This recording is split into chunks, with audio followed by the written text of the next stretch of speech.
The Spirit of Rome by Vernon Lee. To all the friends, living and dead, real and imaginary, mortal and immortal, who have made Rome what it is to me. Explanatory and apologetic. I was brought up in Rome from the age of 12 to that of 17, but did not return there for many years afterwards. I discovered it anew for myself, while knowing all its sights and its details, discovered, that is to say, its meaning to my thoughts and feelings. Hence, in all my impressions, a mixture of familiarity and of astonishment, a sense, perhaps answering to the reality, that Rome, it sounds a platitude, is utterly different from everything else, and that we are therefore in different relations to it.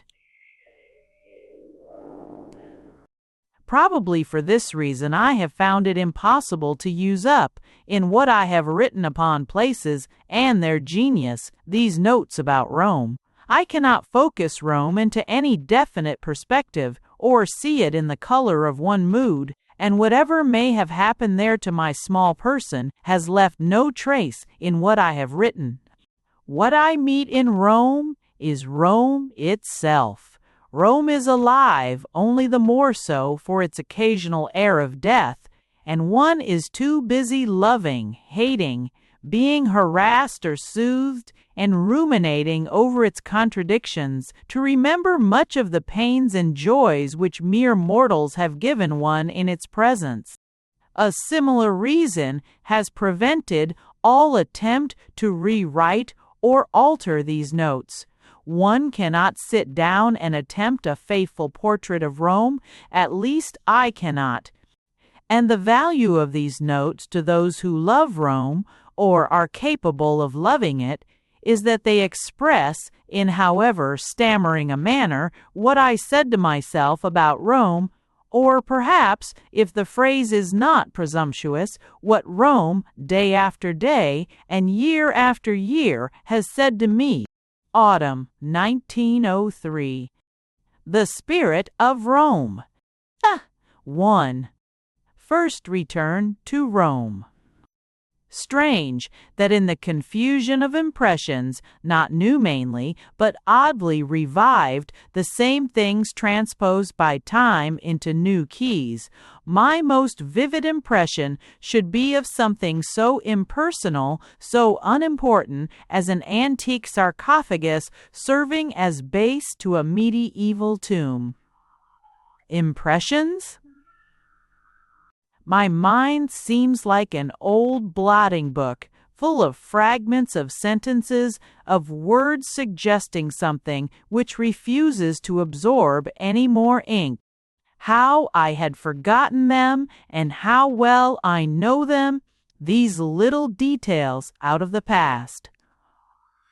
The darkish sponge-like holes in the travertine, the reversed capital on the Trinità dei Monti steps, the caryatids of the Stanza dell'Incendio, the scowl or smirk of the emperors and philosophers at the Capitol, 100 details. I seem to have been looking at nothing else these 15 years, during which they have all been absolutely forgotten. The very Campagna today, driving out beyond Cecilia Metella, little as I knew it before, seems quite familiar, leaves no impression. Yes, the fences tied like that with reeds, overtopped by sprouting elders, the fat weeds on wall and tomb, the undulations of sere green plain, the white snow masses floating, as it were, in the blue of the sky, the straddling bits of aqueduct, the lumps of masonry. Am I utterly and forever spoilt for this? Has it given me so much that it can never give me any more? That the sight of Arezzo and its towers beneath the blueness and the snow of Falterona, the green marshy valley, with the full Tiber issuing from beneath the last Umbrian mountains, seems so much more poignant than all this? Is it possible that Rome in 3 days can give me nothing more vivid and heady Then the thought of that sarcophagus, let into the wall of the Era Coeli, its satyrs and cupids and grapes and peacocks surmounted by the mosaic crosses, the medieval inscriptions of Dominus Pandolfus Sabelli? Rome, February 1888. 2. A Pontifical Mass at the Sixtine Chapel. I never knew so many hours pass so pleasantly as in this tribune, surrounded by those whispering, elbowing, plunging, veiled women in black, under the wall painted with Perugino's charge of St. Chouge, Peter, and dadoed with imitation Spanish leather, superb gold and blue scrolls of Rhodian pomegranate pattern, and Della Rovere shields with the oak tree.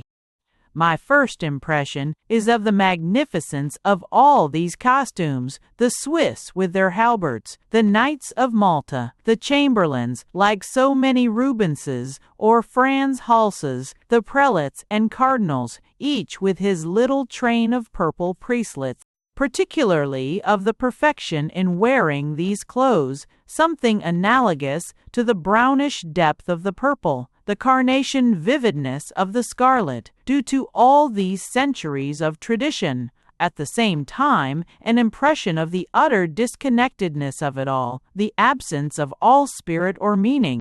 This magnificence being as the turning out of a great rag-bag of purple and crimson and gold, of superb artistic things, all out of place, useless, patternless, and almost odious. Pageantry, ritual, complicated Palestrina music, crowded Renaissance frescoes, that huge Last Judgment, that mass of carefully grouped hideous nudities, brutal, butcher-like, on its harsh blue ground.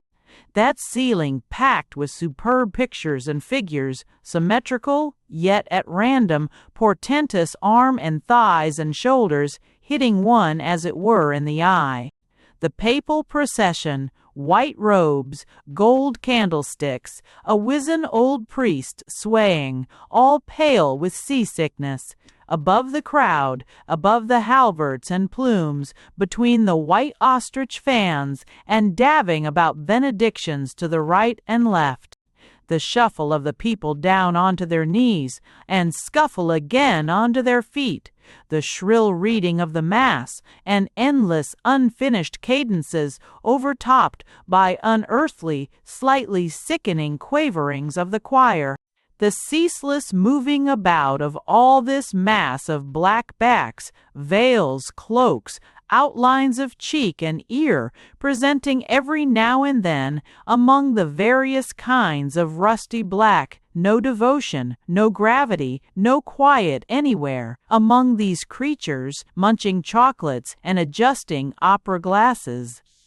M.P. Boyer.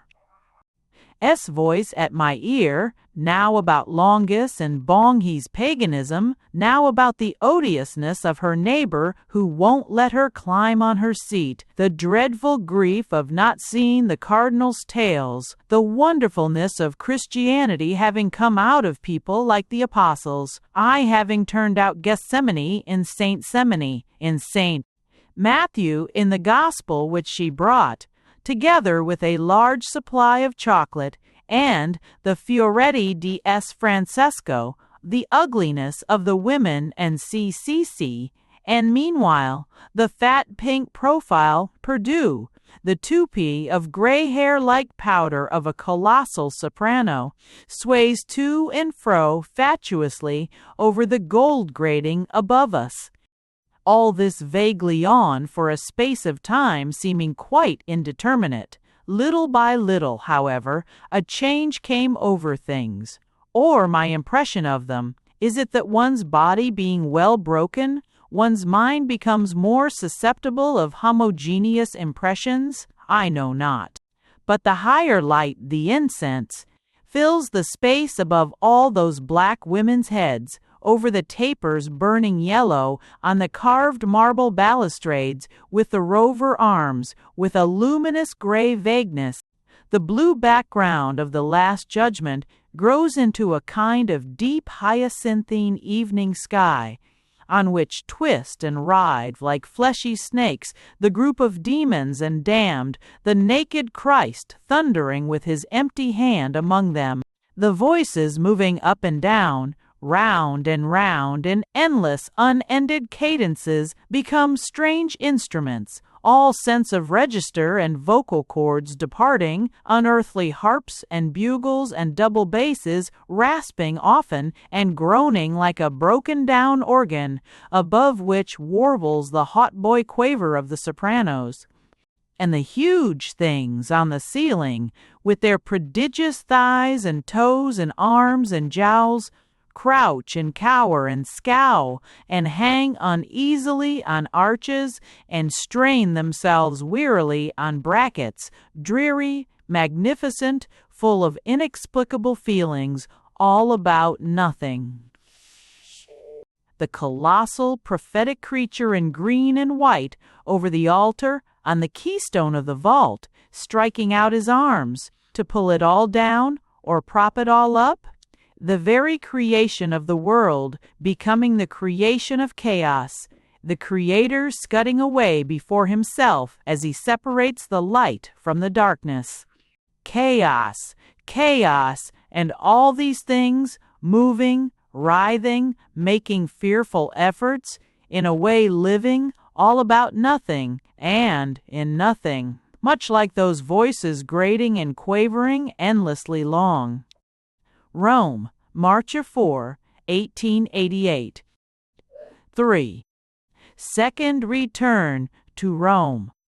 I feel very much the grandeur of Rome, not in the sense of the heroic or tragic, but grandeur in the sense of splendid rhetoric, the great size of most things, the huge pilasters and columns of churches, the huge stretches of palace, the profusion of water, the stature of the people, their great beards and heads of hair, their lazy drawl, all this tends to the grand, the emphatic.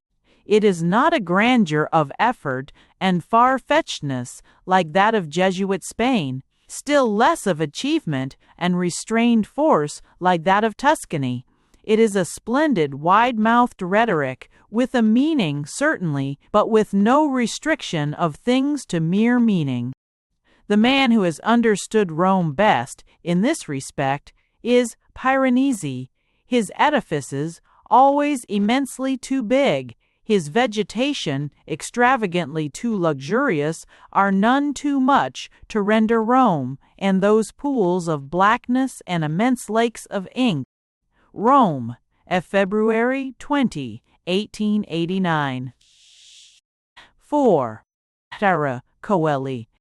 Ended the morning characteristically at Era Coeli, one of the churches here I like best, or rather, one of the few I like at all. I find that the pleasure I derive from churches is mainly due to their being the most inhabited things in the world.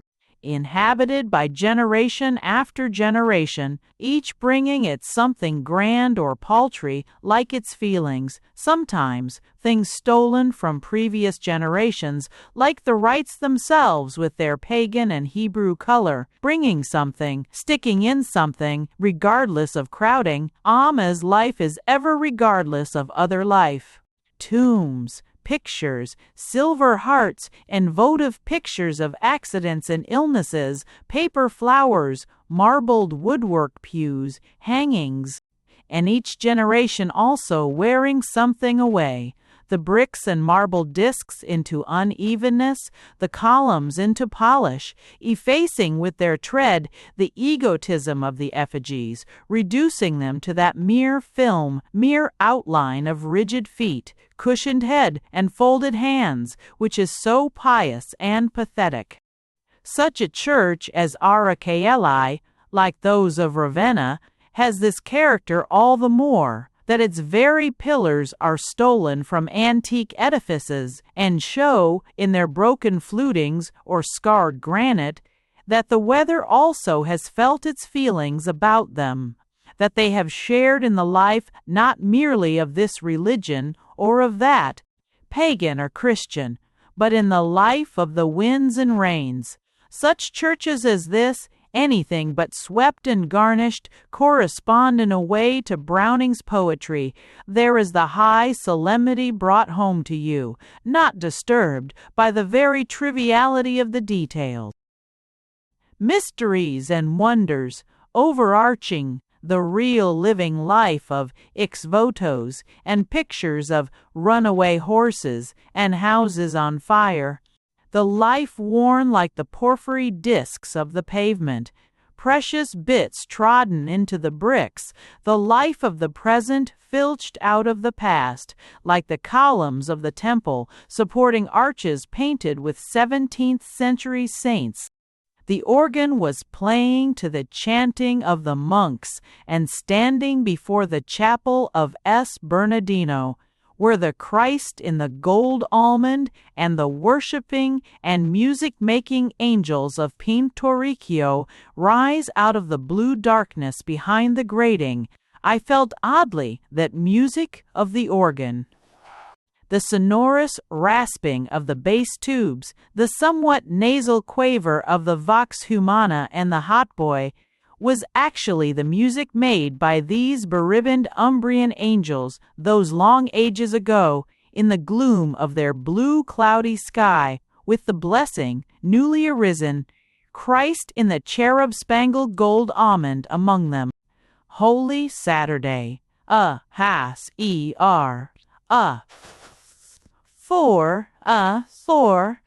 for we stated, when dame tested. 5. Caesia. Several miles along the Via Nomentana, we came to a strange place, situate in an oasis in the wilderness, or rather in what is already the beginning of a new country. The mere mounds of tuffo, turning into high slopes, and a few trees, rates it is odd how they immediately give a soul to this soulless desert, leafless at present. Serpentine along the greener grass, and there, with the russet of an oak wood behind, rises a square huddle of buildings, a tall brick watchtower, battlemented and corbelled in the mist, and a great bay tree at each corner. On the tower, immediately below the battlements, is the inscription, in huge letters, made, I should think, of white majolica tiles, Villa Caesia. Zia. The lettering, besides being broken, is certainly not modern, and has a sharpness of outline telling of the Renaissance. What solitary humanist may have put up that inscription, coming out from Rome to commune in that wilderness, amid the rustle of the oak wood and of the laurel trees, and the screaming of magpies and owls, with the togaed poets and philosophers of the past? 6. The Pantheon. The back of the Pantheon, and its side, as seen from the steps of the Minerva, the splendid circle of masonry and arched courses of rose-colored brickwork, lichened and silvered over, broken off, turned into something almost like a natural cliff of rosy limestone, and at its foot the capitals of magnificent columns and fragments of delicate dolphined frieze. 7. By the cemetery. I am struck again, this time by one of the things which on my first return after so many years got to mean, for my mind, Rome. The Aventine, where it slopes down to the Tiber white with fruit blossom, the trees growing freely in masonry and weeds against the moist sky, this ephemeral exquisiteness seeming to mean more here among the centuries than in any other place. I was right, I think, when I wrote the other day that it would be easier for us to face the thought of danger, death, change here in Rome than elsewhere. Gay told me she felt it when we met at the cemetery at her poor old aunt's grave. To die here might seem, one would think, more like re-entering into the world's outer existence. returning, as Epictetus has it, where one is wanted. The cypresses of the graveyard, there under the city walls, among the ruins, do not seem to unite folk with the terrible unity, death, so much as with the everlasting life of the centuries. March 4, 1893. When Spenter Rees, 5 very on 2 Evanate. Spring, 895. 1. Villa Livia.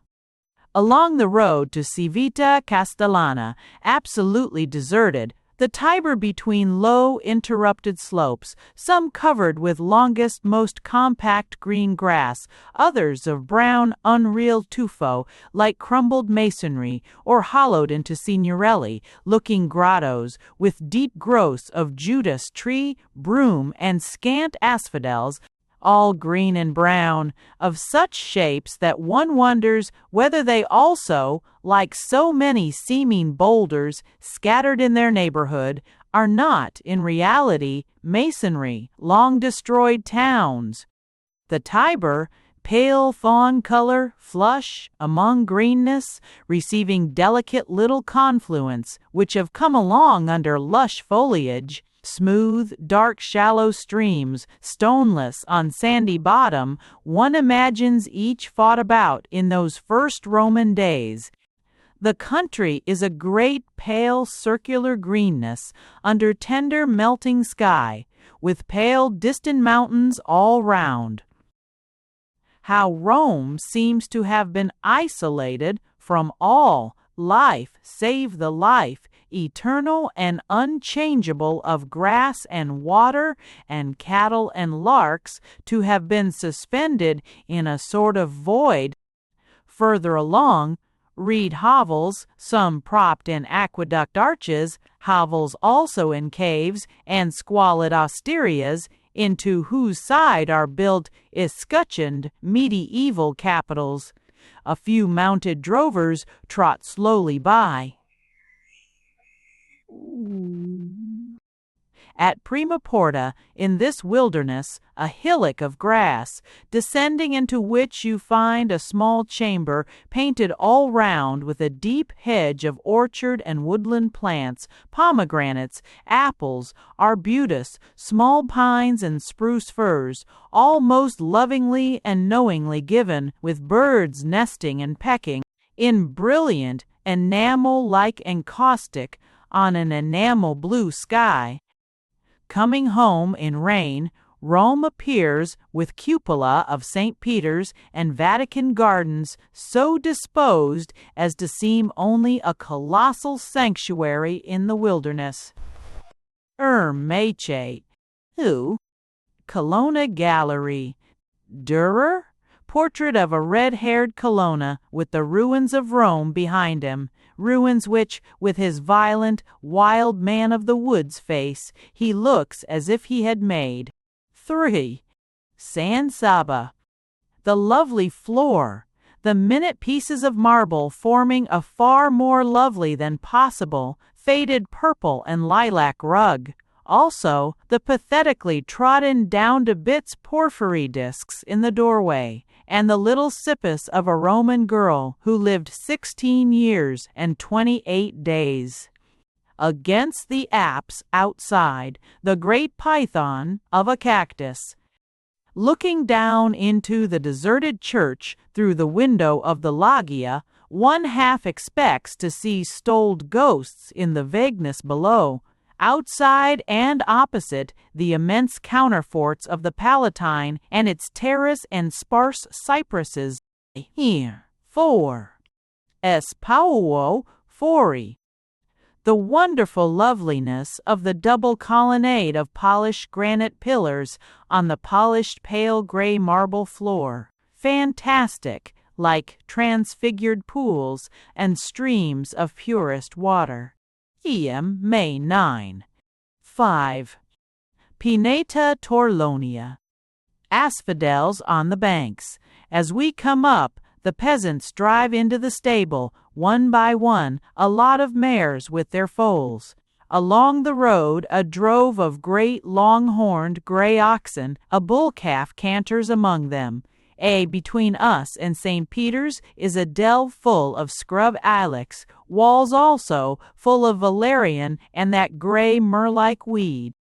From that little height, we face a tremendous black storm, against which all the Sabine and Alban hills flash in the low sunlight, above the green Campagna, pale like a strip of sea. May 12. Spring 897. Thing on. Return at midnight. Driving from the station at midnight, the immensity of everything, gigantic proportions of silent palaces and closed churches, passing in front of the Quirinal, the colossal Dioscuri with their horses, the fountain flowing down and spurting upwards between them, white under the electric light against the deep blue darkness. Even the incredible huge vulgarity of modern things, advertisements, yards long at the street corners under the gas, and immense rows of jerry-built houses somehow help to make up the impression of Rome as a theater of the ages. A gigantic stage, splendidly impressive to eye and fancy, where time has strutted and ranted, and ever will continue. At night, particularly, one feels the Piranesi grandeur, but also the calotte picturesqueness, which are secondary qualities of Rome. As a whole, the town belongs mainly to the shabby and magnificent 17th century. Those hundreds of architecturally worthless Jesuit churches are not, as we are apt stupidly to say, absurd or meaningless, but quite the contrary, admirably suited to their place and function among ruins and vagueness.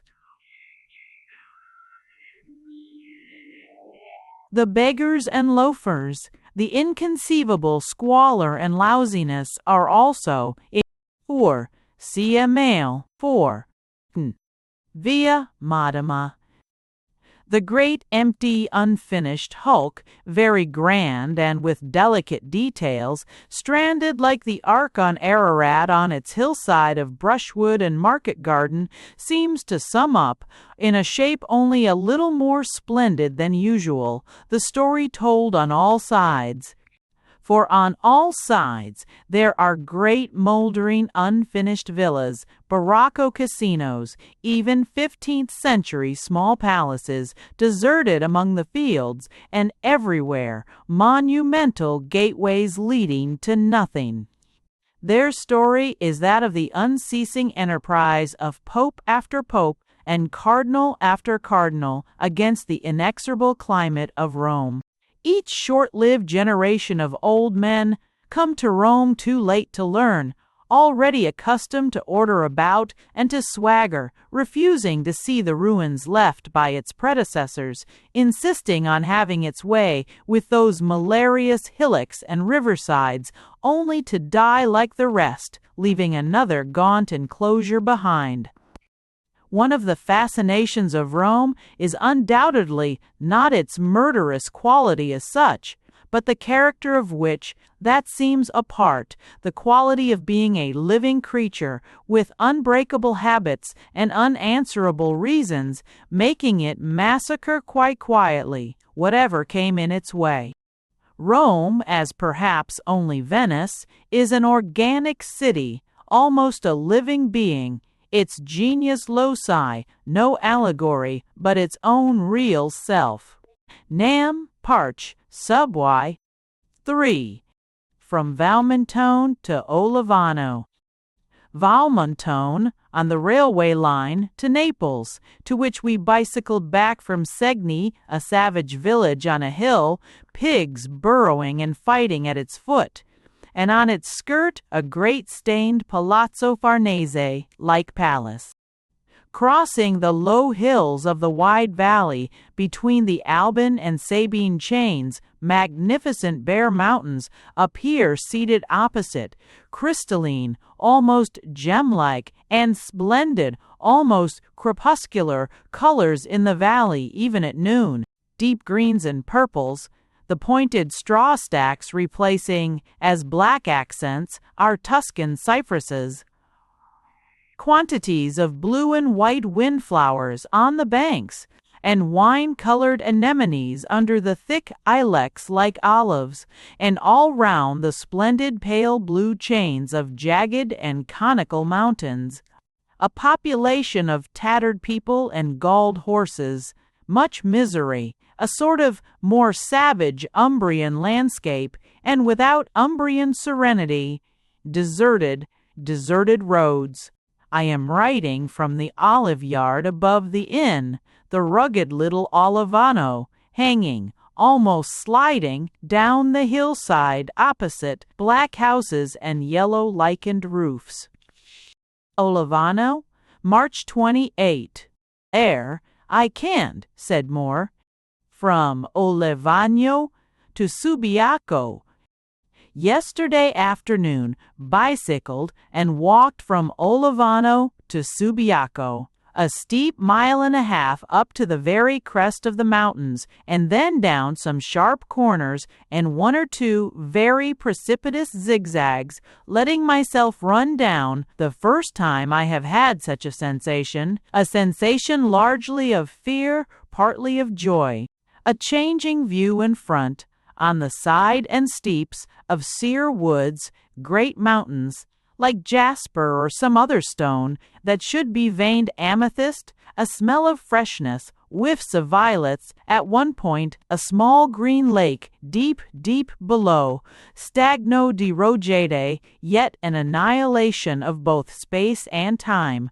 It was better when Cache Burder, and I dismounted and walked down, the road cut out of the steep wooded hills, on the shady side trickling with water, and delicious with moss, primroses and violets among the sere chestnuts.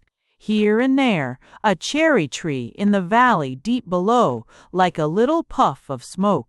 The sweetness of those mountain woods with the great bare lilac mountains all round. A sharp zigzag, a swish over a bridge, where as one rather felt than saw the full green Anio dashing through rocks, and just at sunset we came upon Subiaco, rising violet with its great pointing castle mound from the green valley of water and budding poplars into a purple and fiery sky. Then, in the dusk, through the little town where the bells were ringing. Tivoli, March 29. 5. Acqua Marcia. I shan't forget, on the long bleak road from Subiaco to Vicovaro, a violent dry wind against us, veiling all things in dust, a spring near Spiaggia, a wide runnel of water spurting out of the travertine and running off into clear rills where the mules drink. The water they collect up here for the Acqua Marcia, whose aqueducts we see about, old arches and new, water cold, infinitely pure, exquisite, one might say, almost fragrant. It was such spurts from the rock, as well as the sight of pure mountain streams, which taught St. Francis his verse about suor aqua. St. Francis his verse about suor aqua. Francis must have wandered in these fastnesses, which, totally unlike the country between Segni and Olivano, are very Umbrian in character. There is a portrait of him, said to be by a contemporary monk, on a pilaster of one of the subterranean chapels of the Sacro Specco above Subiaco, blond, wide-eyed, the cowl drawn over his head. Tivoli, March 29. Yes, 6. The Sacro Specco. The Sacro Specco was a very charming surprise. The series of little churches and chapels, up and down flights of steps, vaulted and painted in Gothic style, with shrine lamps here and there, were quite open and empty. We walked into them, or rather into a crooked vestibule frescoed by some Umbrian, with no sudden transition from the splendid grove of ilexes, immense branches like beams overhead, from the great hillside of bluish-gray tuffo with only a few bitter herbs on it. The convent of the Sacro Specco is a half-fortified little place into which we could not penetrate. Only a surly monk, found with difficulty. Another entered the chapels with a great bundle of wallflowers and irises, took us into the microscopic garden under the convent battlements, hedged with flowering rosemary, where the roses in which Saint Benedict rolled are grown May roses, only bright leaves as yet, literally in the shape of a bed or gridiron, row along row. Though it is not remote-looking, 'tis a splendid place for a hermit's thoughts, the blue-gray hillside running down into the green rushing Anio, the great bare bluish mountains all round, far enough to be visible, a great sense of air and space for a valley. No vegetation, save a few olives and scrub oaks and the bitter herbs and euphorbus. No scented, happy Tuscan things, and deep below, the arches of Nero's villa, with demons no doubt galore. Those gigantesque chapels hold in them, all hung with lamps, a small tuffo grotto, the one down which, as in Sodoma's fresco, the angels sent baskets of provisions and the devils made horns at St. Benedict. Rome, Marques 30, Gaztes 10. The valley of the Anio. There is a nice Cosmati cloister at Scholastica, lower on the hill, an enormous, also fortified-looking monastery, but to which also there is only a mule path. These places are splendidly meditative, but they do not give me the idea of hermitages in the wilderness like that ruined abbey of Sassovivo above Foligno.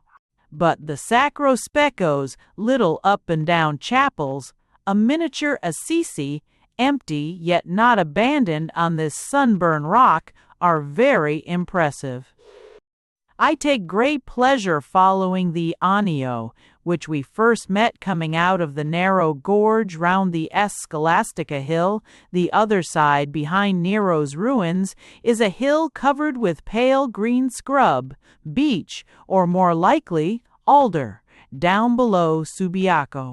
In the ever-widening valley it is an impetuous stream, but not at all a torrent, pale green filling up a narrow bed between pale green willows, here and there slackening into pools with delicate green waving plants.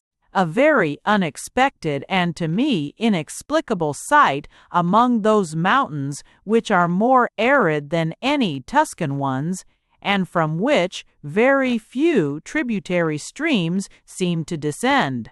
I can remember crossing only one, full and with waving weeds also.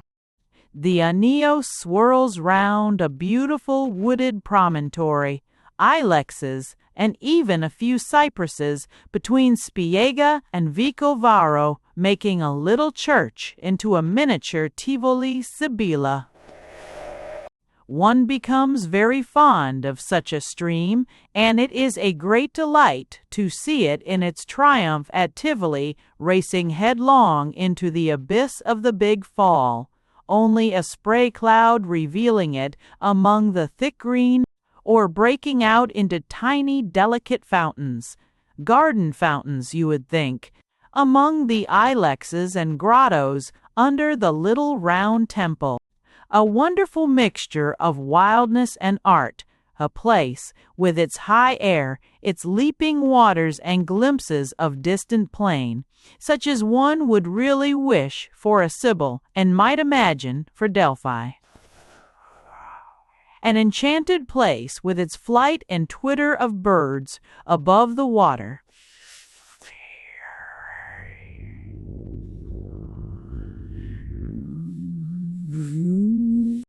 At sunset, had there been one, we went into the Villa d'Este, entering through the huge deserted courts and grottoed halls of the colossal palace, surprised to find the enchanted gardens, the terraces and cypresses descending on the other side, the gray vague plain and distant mountains, or always the sound of waters. What a solemn, magnificent place! How strange a contrast from the Benedictine monastery on its arid rocks to this huge, solemn, pompous palace, with its plumed gardens and statued hedges hanging on a hillside too. But what a different one! Rome, March 30. 8. Vicovaro. There was cultivation all down the valley of the Anio, lots of blossoming cherry trees, and the peasant women in stays and some men in knee breeches looked prosperous, Subiaco seeming a sort of S. Marcello. Vicovaro is a delightful village above the Anio, with a fine palace of the Bolognettes, a good many houses with handsome carved windows and lintels as in Umbria, a nice circular church with 14th-century elaborate statued porch, and a very charming temple portico. Here also the people looked well-to-do and civilized, on the whole like Umbrians, whereas on the Olivano side, even on Sunday, they were in rags and miserably stolid. Fording Presens, where we eat, was lined with political caricatures. Places like Vicovaro, and still more, the many apparently inaccessible other villages, incredibly high up, Cantalupo, Castel Madama, S. Vito, and C. Vito, each with its distinguishing palazone, makes one understand what Rome is made of. The feudal, savage mountains, whence, even like its drinking water, which splashes in Bernini fountains this 16th and 17th century, Rome has descended. For Rome is not an urban city, and underneath all the Bernini palaces we must imagine things like Palazzo Capranica, with the few mullioned and Gothic windows picked in its fortress-like walls. How I seem to feel what Rome is made of, its strange living components in the past. At Subiaco, the streets were strewn, as for a procession, with shredded petals of violets. All kinds of violets grow on those hills, some reddish and as big as pansies, and as we swished past, instead of the dry scent of myrrh and mint of our Tuscan hills, there came a moist smell of violets from the hedgerows. Rome, March 31. Tor Pignatera. Drove today with Maria outside Porta Maggiore. Little changed since my childhood. Stormy sunshine, the mountains blue, with patches of violet like dark rainbow splendors, flashing out with white towns, cherry blossoms among the reeds, vague gardens with statues, and bits of relief stuck about. Finally, the circular domed tomb of Empress Helena, with a tiny church, a bit of orphanage built into it, and all round the priest's well-kept garden and orphan's vegetable garden. A sound of harmonium and girls' hymn issuing out of the ruin, on which grow against the sky great tufts of fennel, of stuff like London pride, and of budding lentisk. This is Rome. March 31. 10. Ia Adriana.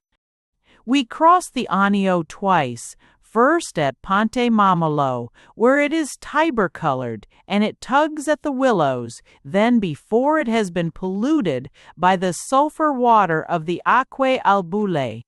though the sulphur blue water is itself lovely, at a magnificent tower under Tivoli, like Cecilia Metella, an Anio green, rushing flush, as at Subiaco, among poplars and willows, fields of sprouting reeds. Villa Adriana, you see it from a distance at the foot of the Tivoli hills, sloping olive woods and domes of pines. What a place! The Armida Gardens for a Faust Rinaldo. Antiquity like a belle au bois dormant. In the groves of colossal ilexes, the rows of immense cypresses, above all, enclosed in the magic of those thick old silver-colored, huge, unpruned olives, of the high flowering grasses. These vestiges of porticos and domes and grottos are not in the least beautiful architecturally, and every statue, every bit of frieze has been ruthlessly removed, only the broken slabs of marble, of wainscot, and a few broken mosaics remaining. 'Tis the only garden near Rome with not one statue in it. But somehow the divine vegetation, the divine view of near blue mountains and blue plain seemed to transform all this brick and cement into something beautiful and precious, to turn the few remaining columns and stalked broken capitals, all the rest, vases, baths, floors, marbles, gone to the Vatican, into something exquisite. Perhaps 'tis the very absence of statues which makes one think what statues must have stood there and feel as if they were still present. Anyhow, this quite accidental place, this vanished palace, covered over by the olive groves, the box hedges, cypress avenues, and pastures of little trumpery farm villas, is far more beautiful and wonderful than any of the art-made Roman gardens, and is, so to speak, their original, much as those Tivoli falls seem the prototype of all the Roman fountains. It began to rain as we were there, and thundered through the great halls. Then, as it cleared over the mountains, the plain green vague was blotted with black rain, a threatening yellow sky above. April 10, 11. S. Lorenzo Fori. The fine ambones, the very peculiar and beautiful galleries, with delicate columns, like a triforium on either side of choir for women, the choir with splendid episcopal seat and pale Sibylline benches, tedema like for priests all round. We must imagine classic antiquity full of this wonderful blonde color of marbles, arrangements of palest lilac, green, rosy yellow, and a white shimmer. Colors such as we see on water at sunset, ineffable. April 10, 12. On the Alban Hills. The big olives, pruned square, but of full dense foliage, not smoke-like, but the color of old dark silver, the vineyards of pale criss-cross blonde canes on violet ground.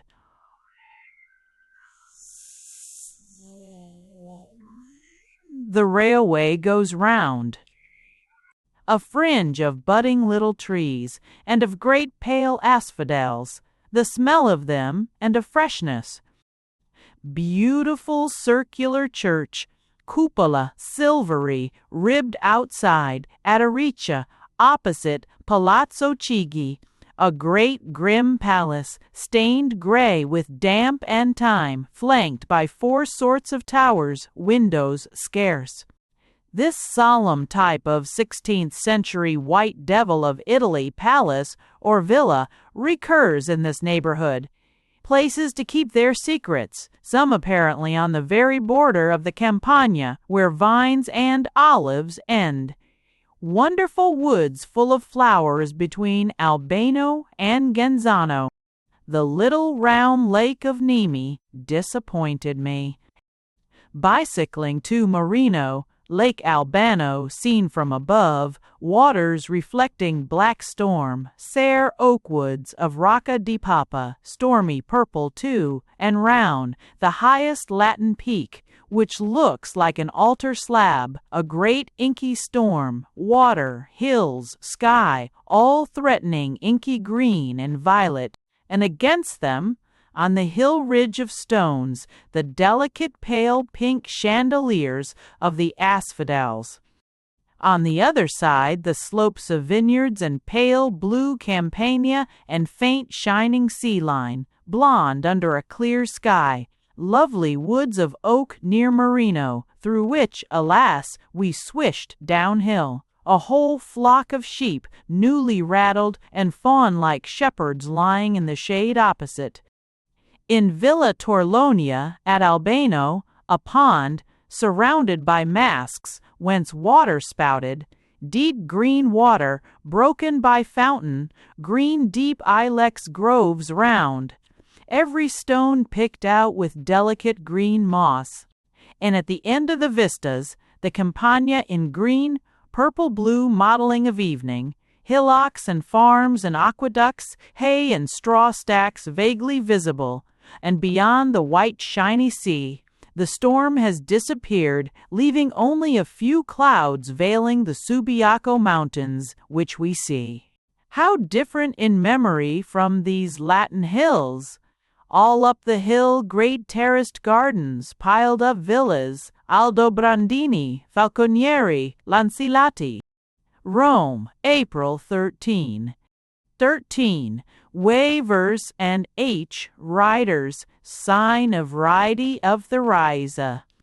Monday, Thursday. Yesterday, Giovedi Santo, evening, the washing of the high altar of St. Peter's. A sudden impression of the magnificence of this church, its vastness filled with dusk. A few wax tapers scattered along the nave. In the far distance, a lit-up altar throwing its light up into the vault of an aisle, showing the shimmer of golden coffering, the crowd circling unseen. Then the ceremony of washing the high altar, all the canons, priests, and choir boys mounted onto its dais and, as they passed, wiped the great slab with a brush of white shavings dipped in oil and wine, then walked round the church in solemn procession, tiny choir boys first, purple canons, and, lastly, a tall cardinal with scarlet cap, all with their white mops, a penetrating sweet smell of wine and oil filling the place, and seeming to waken paganism. As they turned again towards the high altar, its huge, twisted, gilded columns glimmering in the light of the tapers, lights appeared in the Veronica balcony. Priests moved to and fro with a great gold cross in that distant lit-up gloom. The canons fell on their knees, great purple poppies. There was the noise of a rattle, more lights in that balcony, and another gold-shining thing was displayed, the Veronica, this time with, as you guessed, the outline of a bearded face. It was twilight outside, and St. Peter's, its colonnade, St. Angelo's, the Tiber, looked colossal. Maundy, Thursday. 14. Good Friday. It was overcast yesterday, and the sun set as we approached this place, the train passing through woods of myrtle and lentisk scrub. Suddenly, we came upon green fields lying against the skyline and full of asphodels, a pale golden rosy sunset under mists, a pinkish full moon rising in the misty blue opposite, and against this pale serene sky the hundreds of asphodels, each distinct like a candlestick, rising out of the green. I never saw such a vision of the Elysian fields. Here at Anzio, we found a Gesù Morto procession, winding with a band and a red and white confraternity through the little fishing town. At one moment, the great black erect Madonna appeared among the torchlight against the deep blue sky, the misty blue moonlit sea. Much less fine than such processions are in Tuscany, but impressive. The little boats, with folded lateen sails near the pier, had colored lanterns slung from the mast to the bowsprit. The sea broke like ruffled silk. Anzio, April 17. 15. Asphodels. Like Johnson and his wall fruit, I have never had as many asphodels to look at as I wanted. Ever since I saw them first, rushing by train through the Maremma, nay, ever since I saw them in a photograph of a Sicilian temple, nay, perhaps, secretly, since hearing their name, I have felt a longing for them, and a secret sense that I was never going to be shown as many as I want. Here I have. Yesterday morning, bicycling inland, along a rising road, along which alternate green pastures and sea, and woods of dense myrtle and lentisk scrub, overtopped by ilexes and cork trees, there were asphodels enough. Deep plantations, little fields like those of cultivated narcissus, compact masses of their pale salmon and gray-shot colors and grayish-green leaves, or fringes, each flower distinct against field or sky, on the ledges of rock and the high earth banks. The flowers are rarely perfect when you pick them, some of the starry blossoms having withered and left an untidy fringe instead. But at a distance this half-decay gives them a singular distinction, makes the light fall on the very tips, the silvery buds, sinking the stretching out branches and picking out the pale rose color with gray. The beauty of the plant is in the candlestick thrust of the branches. The flower has a faint oniony smell, but fresh like box hedge. Anzio, Easter Day. 16. Nettuno.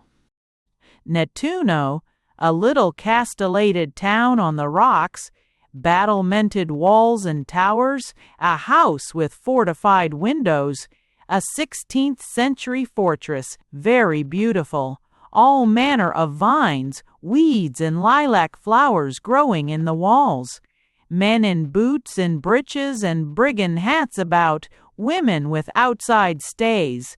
In the evening, a flock of goats being milked, strings of mules, literally strings, beasts, tied together. Last evening we bicycled beyond Nettuno on the way to Torre Astura, which you see bounding this semicircular gulf, vague great mountains behind. The Cape of Circe, which looks and surely must have been an island, came out faint towards evening, a great cliff ending in something like a castle, apparently in the middle of the sea, mysterious. We got, skirting the sea, to a large heath, black sandy soil, of budding bracken, grass, and asphodels, immense, inexpressibly solemn and fresh, a little wood of cork trees in the distance, a broken Roman ruin, blue Apennines half hidden in clouds. A few shepherds were going home, looking immense on the flatness, and goats and horses, song of larks, and suddenly an unexpected booming of surf. Following the sound, inexplicably loud, across the deeper black sandy soil, we got to the sea, most strange against it, a fringe of marshy grass, of bulrushes, far off the tower of Astura, and the faint Cape of Circe among mists. It began to rain. Anzio, Easter. 17. Torre Astura. Yesterday evening bicycled farther in the direction of Torre Astura, which seemed quite near in its solitude. The dunes were covered with thick bushes of lentisk, myrtle, and similar shrubs. Every step bruised some scented thing. Along the sands, black, hard, and full of colored shells, was a strip of bulrushes. The sea, which is tame and messy in the artificial bay formed by the pier of Anzio, was fresh and rushing. The wind swept the brown, dark sand like smoke along the ground. Monte Circio was quite distinct, blue and white, its summit an overhanging rock, no castle. Inland stretched the fields of asphodels and the deep woods. We found in the morning a lane or road gone to ruin, running high up from Anzio to Nettuno and entirely under splendid overarching ilexes, a sunk lane with here and there a glimpse of blue sea among the evergreen branches. Anzio, April 19. For a high O. Regard, Spring 899. Film 1. The walls. Drove from Porta Angelica to Porta Portese, an immense round, possible, conceivable, only in Rome. I see for the first time the outside of the Vatican, galleries and gardens, realizing the sort of fortified town it is, a Rome within Rome. That long passage, Hall of the Ariadne, between the Belvedere and the Rotunda, has battlements, oddly enough, Ghibelline. There are towers and counterforts I cannot identify, and then the immense buttressed walls with their green vegetation and slabs and coats of arms of Medicis, Roviers, with the clipped ilexes of the gardens, the pines and bays overtopping, on, and in a gap, suddenly, and close enough to take one's breath away, the immensity of St. Peter's and the cupola. And that this town, which is the Vatican and St. Peter's, these centers of so much life, should, as a fact, look on one side straight on to forsaken roads and the most desolate of countries. Such a thing is impossible except in Rome, and even in Rome I never suspected it. Continuing outside the walls, we come to the little church of San Pancrazio on an empty road hedged with reed, tide, dry thorns, the little porch doorway leading into an atrium which is an olive garden, big old trees set orderly, and a pillar with the cross. Outside, at least, a solemn little basilica, making one think of Ravenna.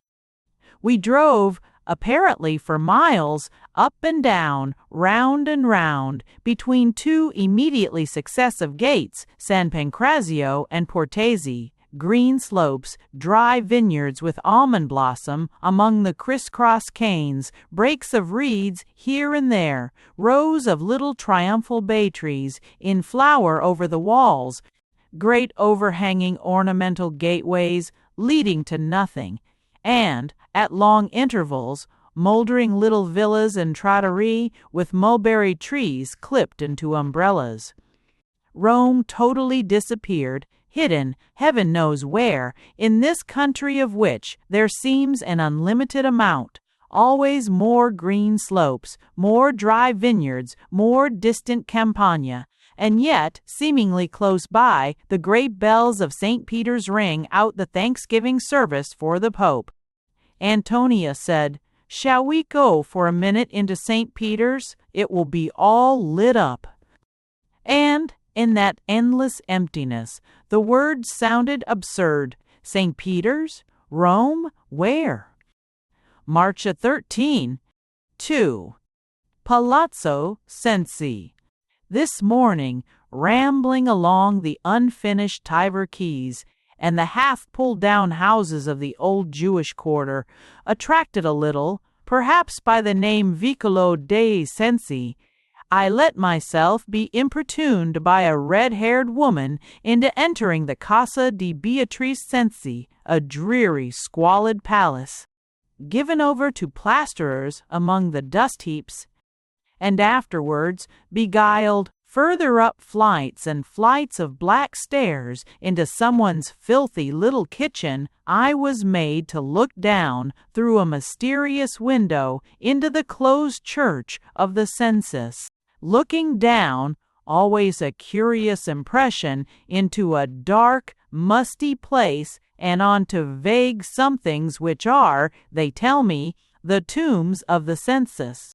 A grim and sordid impression altogether, and heaven knows how sickening a story. Yet what power of popular romance, of great poetry, has enveloped it all, a story one would be ashamed to read through in a cheap newspaper. Frost, and yet, frost, and yet.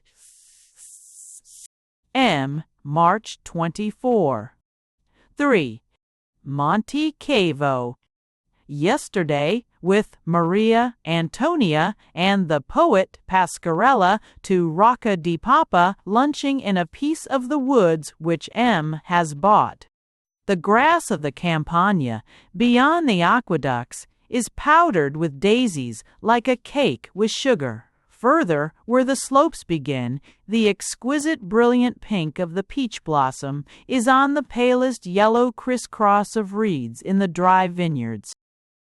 I am struck once more by the majestic air of that opening square of Frascati, expanding upwards into terraces, lawns, and ilexes, all flanked by pinnacled and voluted buildings, via Aldobrandini, or whatever it is.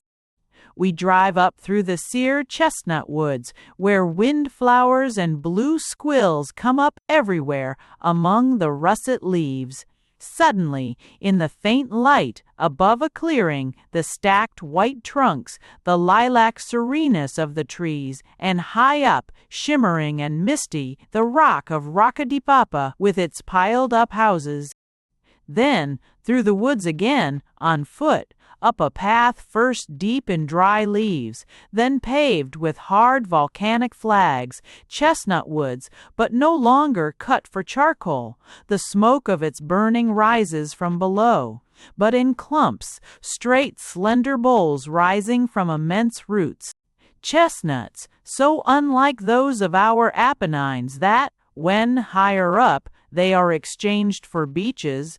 It is only by picking up the fallen dry leaves that we could tell the difference, and beyond. Descending towards Nemi, the woods reveal themselves for alder only by their catkins.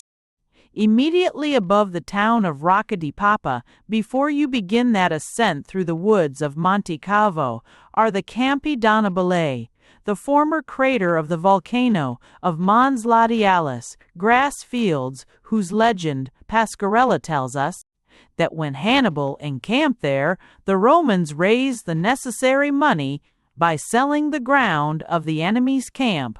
A strange, unexpected place, a great green basin, bleak and bare, marked only by fences like some northern hill-top.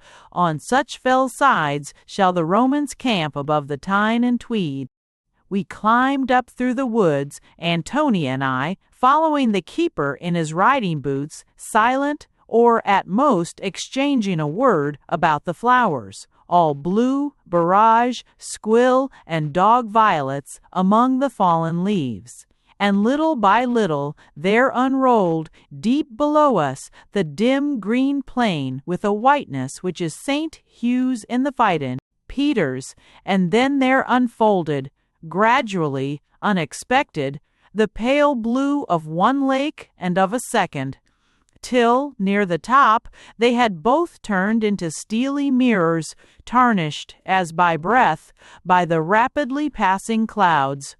And the pink of the leafless woods stretches away, soft and feathery, to distant towns and villages, and we ascend, with the wind arising to meet us, always through softly winding paths, to the summit of the Latin mountain, to a long, gaunt, white, empty house, a circle of ancient moss-grown walls, a circle of old, wind-bent, leafless beeches, with the whole world of earliest Rome, misty below, and thin clouds passing rapidly overhead. This is that sort of natural altar, visible as such even from the streets of Rome, of the Latin Jove, which, when we saw it again later from the ridge near Castel Gandolfo, above the deep circular chasm fringed with asphodel of the lake, seemed to smoke with a superhuman sacrifice. How Renan in the Babe Preta di Nemi has rendered, without descriptions, the charm of that outlook towards Rome from this lower portion of the Latin hills. They cover a very small amount of country, volcanic and isolated. They are a kind of living whole in themselves, with their towns, woods, and those two deep lakes hidden in their fastnesses. The most living range of hills, surely, out of which the greatest life has spread, the vastest, perhaps, in the world. Up there, one looks not merely into space unlimited, but into time. What a strange country, this Roman one! How different from the rest of Italy, this with its great plain, its isolated groups of hills, its disdain of river, valley, and gorge, a country set aside for different destinies. And yet, I own that what these hills represent most to me is the keenness of the air, the sweetness of those straight, bold, pinkish, leafless woods, the freshness of sprouting grass and flowers, Uber, and a house. 4. A river god. We have been bicycling these 2 days in the Campagna, sunny, windy days, the hills faint in the general blueness.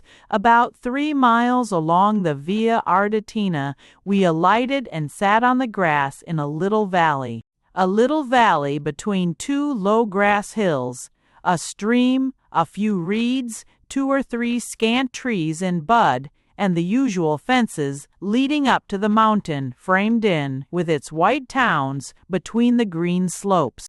Grass still short and dry, larks invisible, singing, a flock of sheep going along with shepherds, stopping to set the newborn, tottering lambs to suck.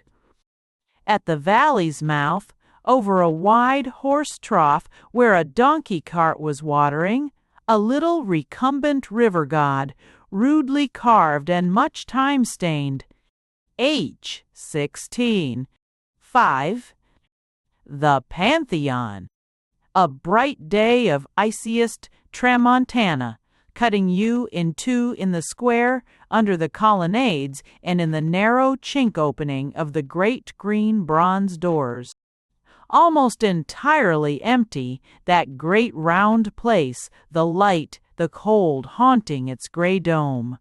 At the high altar, some priests in purple, the crucifix and pictures veiled in violet silk. And, in the organ loft, buttoned up in great coats, 5 wretched musicians, not on high, but in a sort of cage set down by the altar. Such singing! But an alto, 2 tenors, and a bass, as in Marcello's psalms.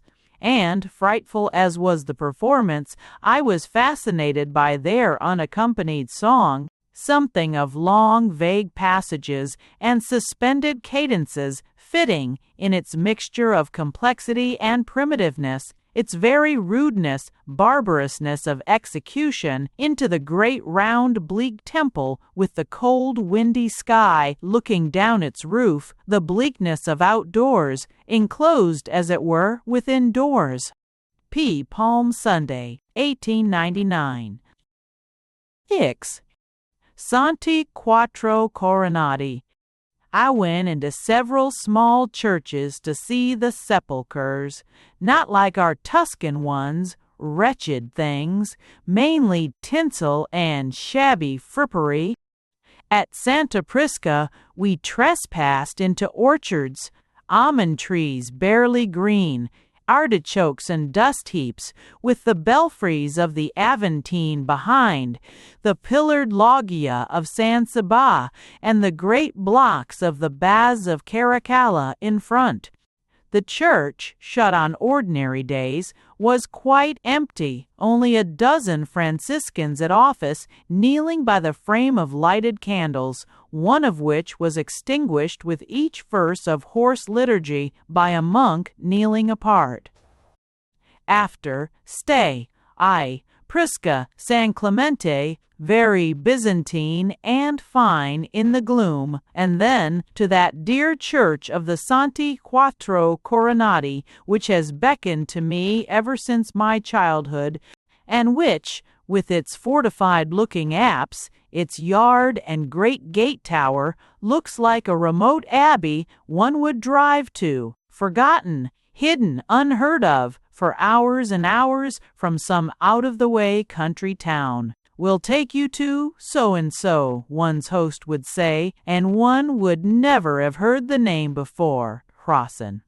And there it is, above the modernist slums of modern Rome. The church was darkish, a little light from the sunset, just picking out some green and purple of the broken pavement, the tapers of a curtained-off chapel, and tapers above the sepulchre, throwing a broad, weak yellow light up to the arched triforium, to the grated gallery whence came the voices of nuns chanting the lamentations. From round the illuminated sepulchre rose, like a flock of birds on our entrance, a bevy of kneeling nuns in béguiné cloak and cap, and in the apse, before the high altar, was stretched on the slabs, with a night light at each corner, something dark and mysterious, the crucifix, the form barely defined, shrouded in violet. When the nuns went away, a number of children, tiny, tiny girls, came in and knelt round that veiled, mysterious thing, a baby at the end of their procession. One of the little girls could not resist and lifted a corner of the violet silk, but her elder sister quickly slapped her, pulled her kerchief straight, and all was order and piety. The dear church, quite empty save for these children, was full of the smell of the fresh flowers round the sepulchre. A holy, fragrant, venerable, kindly church, safe hidden behind its pillared atrium and gate tower, and looking from afar like a hillside fortress among the jerry-built modern streets. Maundy, Thursday, 1899. 7. One Nam Bart Side Ban. Beyond Pall Mall, a meadow near the Tiber of grass and daisies tufted with yellow-hearted jonquils, larks and sun and wind overhead, in the distance the pale mountains patched with snow, all round the pale green embosomings of the soft earth hills. If the Umbrians got their love of circular hill lines at home, they learned in Rome the real existence of the green grass valleys and hills unbroken by cultivation, like those behind Perugino's Crucifixion and Spagna's Muses. All round, as I sit in that place, the dry last year's stalks dance in the wind above the new grass and flowers. O Easter, resurrection, renovation. The larks proclaim it. Easter, 899, in spring 1900. Dies, 1. Outside the gates. Rome took hold of me again as usual. Yesterday, bicycling near Porta S. Sebastiano. On the walls which enclose those remote forsaken vineyas, fit abode for Lamias and female vampires, as in Frau von Degen's tale, nay, even on the gates of old Rome are painted great advertisements exhorting the traveler to go to such or such a curiosity shop. The Arch of Drusus was surrounded by a band of Cookites listening inattentively to their bear leader, and the whole Via Appia to beyond Cecilia Metella was alive with cabs and landaus.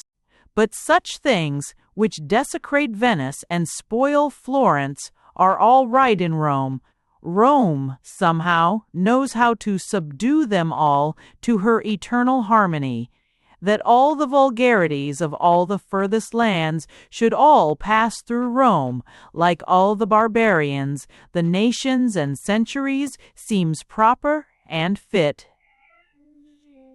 The spirit of the place requires them, as much as the captives who came in the triumphs, as the Goths and Huns, as the pilgrims of the medieval jubilees, and it subdues them, as it subdues with the chemistry of this odd climate of crumble and decay, the new dreadful houses, as it has made, with the marvelous rank Roman vegetation, a sort of forum or palatine of the knocked-down modern houses, the empty, unfinished basements behind the hoardings under my window.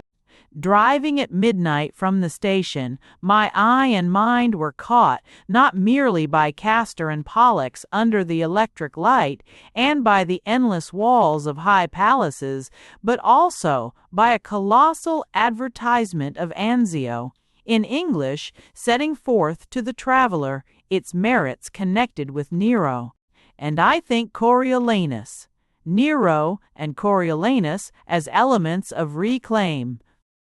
But here it seems all right, becoming only one of those immense ironies of time, more dignified than any of time's paltry creatures of which this place is full. Time, whose presence, whose very cruelties and gigantic jests bring such peace to the soul in this place. Peace because hope. This litter, this dust heap, for it is after all not much better, few great or precious or perfect things remaining, dust heap or rag fair, symbolized by its own most barbarous and vilest and most venerable parts along the Tiber and under the Capitoline. This Rome accustoms one to take patience and heart of grace. It helps one to conceive the fact that life comes everywhere out of death and subdues it, to feel that, as there are centuries in the past, so there will be centuries and centuries in the future. It helps the imagination, with its remnants of old, used-up theater scenes, to guess at all the scene-shifting that will be accomplished and to take its stand, be it only in the emotion of an instant, as witness of the vague phantasmagoria of the future. Only give time, only secure all the possible tickets in the lottery of chance, and our hopes must at last be realized. All will be all right. It is only our miserable impatience, our miserable sense of our own impotent mortality, which makes us fret, and Rome bids us take patience and comfort. We despair of the future, for one reason, because we attribute to the future our own growing sense of fatigue, the feelings of evening. But the future will, for those to whom it belongs, be morning, with the vigor and buoyancy of the awakening. Our ideal would be to preserve in the future the beautiful things, certain flowers of tradition and privilege of the past, is a delusion. We might as well hope to keep the old leaves on the trees into next summer, but after the old leaves have fallen and the trees have stood bare, new ones will come, not the same, but similar. March 11. 2. Latter-day Rome. As a matter of fact, Rome has never been so much Rome, never expressed its full meaning so completely as nowadays.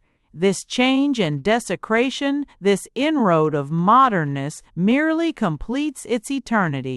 Goethe has an epigram of a Chinese he met here, but a Chinese of the 18th century completed Rome less than an American of the 19th. Not only all roads in space, but all roads across time converge hither. He, March 11. Hers. 3. Santa Balbina. Went to take the English seeds to the gardener at Esse Saba, and got in return some plants of border pinks, the most poetical and real place in all Rome. Afterwards bicycled to S. Balbina. Impression of primitive church. The outside has from a distance a look as of something in a Pinturicchio fresco given over to the Franciscan nuns. 30 who look after 200 unruly girls off the streets. Their thick gray cloaks are folded on the pews. Images, screens, lecterns, all the litter of a priestly lumber room, poked here and there, a little portable iron pulpit, not unlike a curtained washstand, in front of a beautiful tomb of a grave medieval person, above a delicate mosaic of the cosmatis and a small colored Rue Bonaparte Saint-Thys, one draining. Joseph on the episcopal mosaic throne in the apse. Or March 15. Or the catacombs.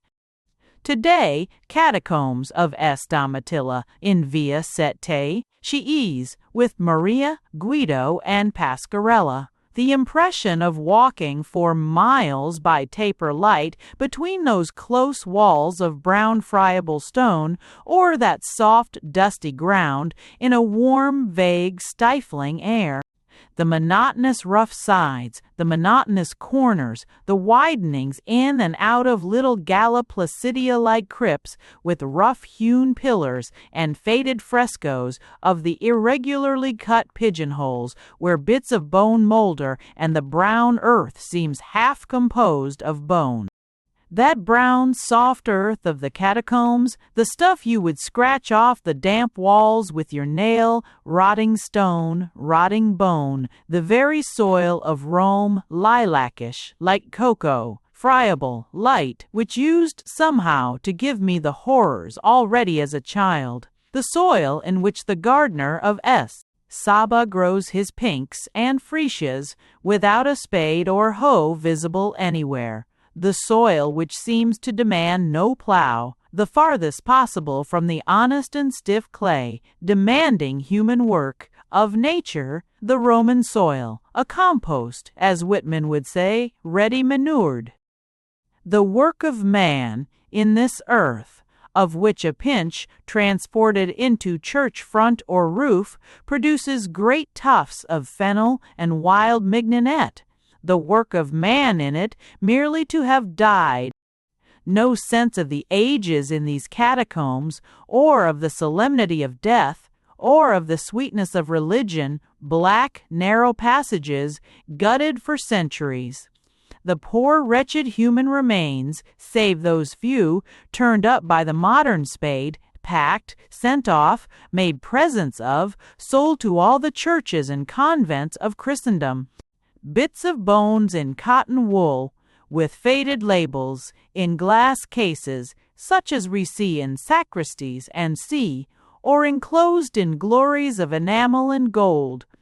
But all gone, those poor humble inhabitants who were so anxious to be entire for the resurrection of the body, patrician ladies, slaves, soldiers, eunuchs, theologians, all gone piecemeal, all over the distant earth. The corridors swept and empty, the pigeonholes with only a little brown cocoa like dust. It was raining all day, dull, dismal, yet coming out of that place, out of that brown, crumbly darkness, what was not the interest of the wet gray sky? How great the beauty, the movements of the lazy clouds! How complex and lovely the bare lane of wattled dry reeds, the ineffable exquisiteness of patches of green corn, of a few scant pink blossoms, of the shoots of elder. I remember the solemnity of the subterranean tombs at Perugia, the grisliness of the Beauchamp crypt at Warwick. But these catacombs, emptiness, desolation, and that old brown lilac-y, crumbly Roman earth in which no plow need move nor spade, that pretericchio, that pot mold of the past. March 16. Feudal 5. The Rione Monte. Yesterday, in gusty weather, wandered round muddy streets of Rione Monte and entered some churches. S.S.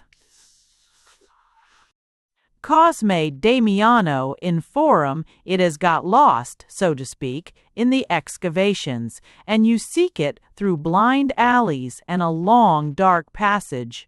A dirty, tawdry church with a few frowsy, sluttish people, and, behind the ballroom chandeliers above the altar, a Ravenna apse, golden blue, and lambs in procession on a green ground. Then S. Pietro in Vincoli, which has a delightful position with its big palm and tower and a certain romantic Catherine Sforza character. Also, what always refreshes me in Rome, its early Renaissance character, before Jesuits and CNC.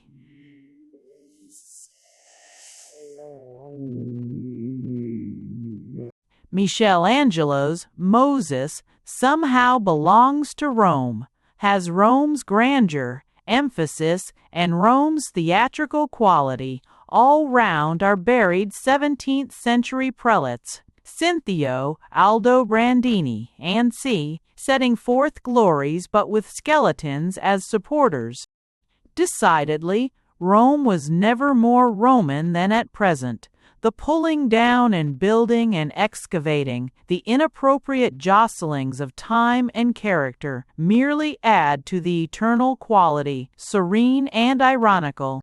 Besides, these demolitions have disclosed many things hitherto hidden and soon destroyed. Here in Rione Monte, for instance, above the tram lines, great green walls, boulders from antiquity, and quiet convent gardens with spaliered lemons suddenly displayed above the illustrated hoardings of a street to be. In the midst of it, in a filthy, half-modern, crowded street, a rugged Lombard church porch, Dark Ages all over, the object of my search, St. Praxed's Church, but it was walled up, and I entered by a door in a side lane, entered to remain on threshold, a mass at a side altar. 8 small boys blocking the way, with a crowd of sluttish, tawdry worshippers, with the usual Roman church stifling, dirty smell. These Roman churches, all save the basilicas, are inconceivably ill-kept, frowsy, musty, tawdry, sluttish. They belong not to God, but to Rome. The same barbarous Rome of the tumble-down houses, the tattered begging people, the whole untidy squalor of its really Roman parts. Nothing swept and garnished, nothing evincing one grain of past or present reverence, a down-at-heel, indifferent idolatry. At last the crowd streamed out, mass being over, and I entered. Oh, wonder! Found myself in a place of all Byzantine splendor, that little chapel, tapestried with crimson silk, lit with hanging lamps, its vaults a marvelous glory of golden, infinite-tinted golden, mosaics with great white angels, a bit of Venice of S. Marks in this sluttish Rome. Poets really make places. I cannot pass the Consolazione Hospital without thinking of Pompilia's death there and the imaginary bishop, of whom there is no visible trace, haunts sta. 6. Amphore. In the afternoon, we went to the Via Appia, and in the excavations of Villa Lugari, among sprouting corn and under the song of larks, saw those amphorae Pasquarella had told us of, which, after holding pagan wine, were used to bury Christian children. To me, there is nothing repulsive in the thought of this burial in the earth's best product. 7. Mass. At the Lateran. Today, on the way to Portaferba, the country, where one sees it near the gate, is beginning to be powdered over with peach blossom, I went into the Lateran and heard and saw a beautiful canonical mass. Here was the swept and garnished, but it was behind glass doors. Sanctuary, the canons dainty in mine ever, a splendid Monsignore, gray-haired, in 3 shades of purple, exquisite white and gold officiating priests, like great white peacocks, at the altar, the perfect movement of the incensing perfect courtesy and dignity of the mutual salutations, and a well-played organ, on a reed stop, giving an imitation Bach musette. The whole ceremony, rather like the 6/8 of that musette, perhaps a trifle too much of the dancing element, but grave and very perfect. Why should not, at some future period, our philosophers sit in carved oak stalls, in minever and purple, and salute and be saluted, and speak with intervals of musettes on the organ? It would suit Renan at least, and surely this, which is so venerable and sanctioned by time in our eyes, would have seemed quite as odd and grotesque a thing if foretold to St. Paul. 8. Age illusion. I feel that, among other good things, Rome, while it gave my childhood notions of dignity, of time and solemn things, kept my eye and fancy on very short commons. How stunted are the trees, all except the weeds here, how flowerless the hedges, how empty of life, grace, detail the country. I remember the sort of rapture of the first acquaintance with Tuscan valleys, hills, woods, fields, and all the lovely fullness of dainty real detail. Rome, as I said before, is all theater scenes, marvelous kudo eyes, into which, advancing from the Capitol, from opposite the Palatine palms, from the Lateran steps, from the Tiber quays, you find nothing to go on with. And in so far it fits, it symbolizes, perhaps, its own history. For what is history but a series of such admirable theatrical views, mere delusion, and behind them prose, mere prose? Mere prose. Ruane, the reality of Rome is, one feels it, in its distant hills, there you can penetrate, thence history streamed, wide Dalter.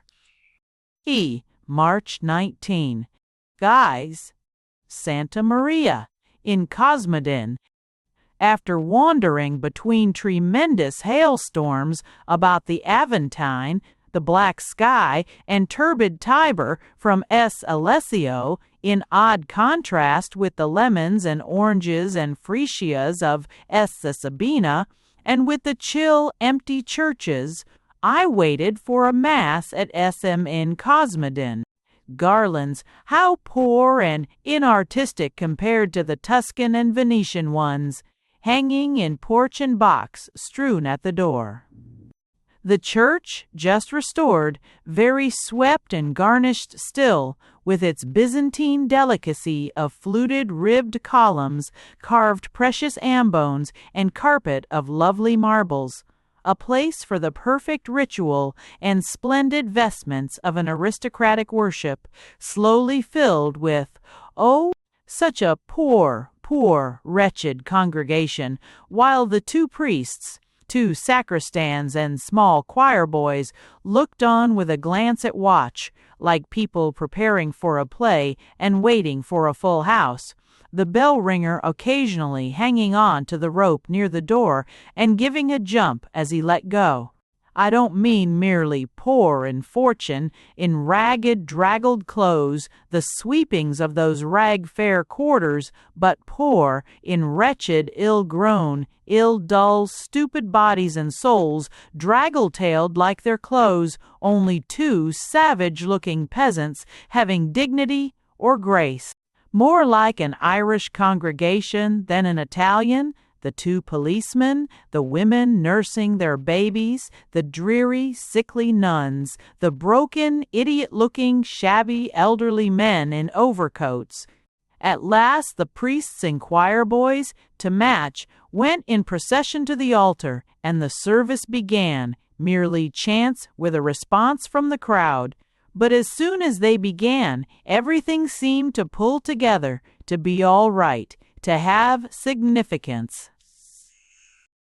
Is it possible that of religious things only the aesthetic side is vital, universal, is what gives or seems to give a meaning, deludes us into a belief in some spirituality? Sometimes one suspects as much, that the unifying element is not so much religion as, after all, art. March 2, 3. 10. Inscriptions.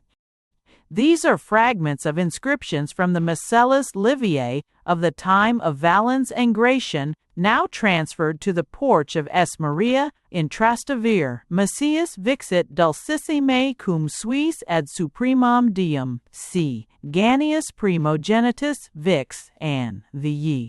Design jam, mater lacrimis, renovare querellas, and amque dolore talis, non tibi contigit uni. Home, so at least I read. Another states that M. Cocceius Ambrosius Aug, lib. Propositus Vestis Albae, Triumphalis bus, science first, when he had lived with niece, was his wife, 45 years, 11 days, signed Ulla Querella. Also, Dismoneb, Rhodope fecirent, version, Berenice et Drusilla, delicata, dulcissimi suae, scississimi, suaciest. Also, Atidii, felicissime, uxori, rariosime, Phil, Antoninus. How these inscriptions, of which I copied out a few yesterday during a heavy shower in the portico of SMM in Trastevere, make one feel, again by this magic of Rome, the other half of the truth, how little the centuries matter, how vain are these thousands of years which exist only in our thoughts, how solely important are the brief pangs of us poor, obscure, short-lived, forgotten creatures. March 30. 11. Palazzo Orsini, formerly Savelli. This is the most Roman house, in my sense, of all Rome. The first evening, when I came into my room, the sunset streaming in, the lights beginning below, it was fantastic and overwhelming. What I said of this being a unique moment in Roman history, the genius of the city stripped of all veils, visible everywhere, is especially true about the view from this window. During my childhood, Rome was closed, uniform, without either the detail or the panoramic efforts which speak to the imagination, and 10 or 15 years hence the great gaps will be filled up and the deep historical viscera, so to speak, of the city closed and grown together. Now, with the torn-down houses, the swept-away quarters, one has not only views of hills and river and bridges, and of gardens and palaces and loggias hidden once and to be hidden again, but into the very life of the people, the squalor of back streets revealed, of yards looked into, of the open places turned into immendizio and play and grazing ground, showing the barbarism and nakedness of the land, showing one that there is here no tradition of anything more active, decent, or human than this present demolition. And the Sventramento also reveals the past, from my window, under that sunset, Behind the trees and fountains and churches of the Janiculum, I look down on a sort of medieval city of the Trastevere, upon a still stranger, imaginary one, made by perspective and fancy. The old bridge, with its two double Hermes leading between towers and the long prison-like walls of the inland buildings, into an imaginary square, an imaginary city with more towers, more Romanesque belfries. This is a case of the imaginary place due to perspective, to bird's-eye view, to some reminiscence. I trace a resemblance to the Arsenal Gate at Venice, perhaps also to the inner town at Castelfranco. This case is an illustration of how large a part illusion, even recognized as such, plays in our feeling. And similarly, as regards the invisible view, here am I, in a house nesting in the theater of Marcellus, the little orange and lemon garden presumably built actually onto those remaining black arches in which coppersmiths and coopers and saddlers, all the humble trades of a backward little country town or village, have burrowed, the thought of Virgil's line with it all. The mangy green grass in front, where the children fly kites and the inconceivable skeleton horses graze, is the site of the former ghetto, and behind its remaining synagogue, the little belfry, the houses of the Sencases, are down at heel carts and ragged peasants round the little isolated ghetto fountain, and on the other side, the Aventine, the bridge of, was it Coquelles, a land of ballad, of popular romance, of tragedy. March 30. Spring, night D1. Lou. Quomodo sedet. SSDEO, Boe. Appalling morning of wind and dust. I bicycled in agitation of spirit to Domine Quo Vadis, a wretched little church, no kind of beauty about it, full of decayed, greasy pictures, and, far better than they, penny-colored prints of the Savior and Infant Baptist, and of the life and death of the religious and the irreligious person about 1850, both in high hats and tailcoats, also no teen half, no teen 50. The old custodian crone tells me she is half blind and envies me my glasses. She points out a bit of fresco. Questo è Gesù Nazareno, as the housekeeper might say, this is the present Earl, also points out the marble copy of the slab bearing the print of I suoi santissimi piedi, Phi atissimi piedi, square little feet, of such a squat, fat, short-jointed Christ, about as miraculous or venerable as the pattern on a pat of butter. Turning my face in that tornado of dust towards Rome, its walls stretch suddenly before me across the vineyards and fields, broken walls of any medieval city you please, and hiding, it would seem, emptiness behind them. The desolation of this distant city, with its foreground of squalid hovels and ill-favored wine shop and smithies, where the very inscriptions Vino di Marino or Ferracaccio or Ovo di Giornata look as if a megalomaniac, escaped from an asylum, had dipped a brush into a paint pot and splashed all over. This foreground of vague tombs, masonry heaven knows what, all flowered with huge wild mignonette. This other moving background of ragged peasants and unutterable galled horses, the desolation of this dead city, which I feel behind those medieval walls, comes home to them, like the sting of the dust whirlpools and roar of the wind. Ein quomodo sedet sola savita se. Meanwhile, close to one of those city gates is a poster announcing lectures sur le costume des premières chrétiens.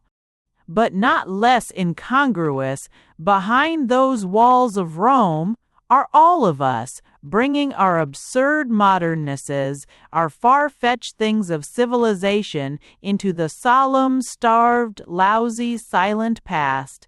At moments like these, I feel that one needs be entirely engrossed, either in making two ends meet, a clerk or shopkeeper, or one of these haranguing archaeologists holding forth under the arch of Drusus for his dinner, or in tea parties and jours and sport, to endure the company of Rome. I went into the Vigna of S. Cesario for the key of the church. It is the place where there is a small 15th-century villa with those mullioned windows like Palazzo di Venezia, and a little portico seeming to tell, among the rubbish heaps and onions, of Riario and Borgia suppers. And in this church and the neighboring one, the impression of the inscriptions recording succession of popes and cardinals, all the magnificent locusts who came swarm after swarm to devour this land, leaving the broken remains of their hurried magnificence, volutes, plaster churches, and inscriptions. April 13. New. Villa Falconieri. Villa Falconieri, Frascati abandoned, overgrown, the wonderful outline of huge Mondragone, with its pines against the mountains. All these villas near each other, and while they open up into the hill and woods, the lovely delicate rows of the budding chestnuts are still almost within hail of the little town across the valley, so different from the Tuscan villa, even the grandest, say Mt. Guffoni, which is only the extended affettoria, its place chosen by the accident of agricultural business. This moldering Rococo villa is inhabited in summer by the Trappists of Tre Fontaine, of that abbey of St. Anastasia, which was the suzerain of all Maremma, great part of Umbria, and the Tuscan islands. At the end of their miserably cultivated little orta, presiding over the few leeks and garlics, on the balustrade towards Rome of all divinities, who but hortorum Deus. Near Grotta Ferrata, in a flat green field, a nun, all in white, was seated under one of the big olives, a curious biblical figure. April 26. 3. Why, saying, or ever telling, saying, Noaia. Porta Latina. Yesterday with PDP at Porta Latina, he told me an extraordinary thing. Ayers, however, in the blocked-up arch of that suppressed gate at the end of a blind alley, an old couple, a man of 90 and a woman of 80, had taken up their abode for months, helped occasionally by the monks of the neighboring convent with pretty rose garden of S. Giovanni a Porta Latina, to whom, however, permission was refused, the superior, referring to the card. Vicar and the card. Vicar to Eces and Icarius. 4. To give a roof to the couple because of the woman. Also, there was a suspicion that the couple had not been married in church. Had learned when these people were still there, in the arch. But we found them gone, and the strangest sight instead. In the immense thickness of the gate, a heap of reeds in a corner, and strewn all about in this artificial grotto, old rusty utensils, a grater, a strainer, broken pots, papers, rags, half-burnt logs, a straw hat, and a walking stick. And over a kind of recess, on a plank, a little shrine, 2 broken Madonnas picked out of some dust heap, withered flowers in a crock, and a sprig of olive, evidently of last Palm Sunday. Poor little properties, so poor, so wretched, that they had remained unmolested, despised even by the poorest, safe at the end of that blind road, in that closed-up gate of Rome. That two human beings in our day should have lived there for months, even years, for they returned after an absence, the monk told us, lived, like some anchorites of old, in the ruins, in a grotto made by human hands, with the vineyards all round, and the shrubs and flowers waving from the broken masonry.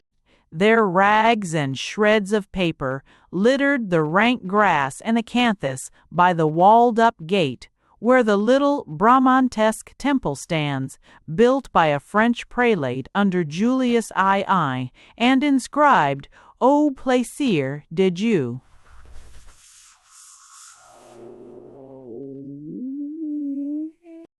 Over the walls, the great bones of the baths of Caracalla, half hidden by trees, and, closing the distance, St. Peter's.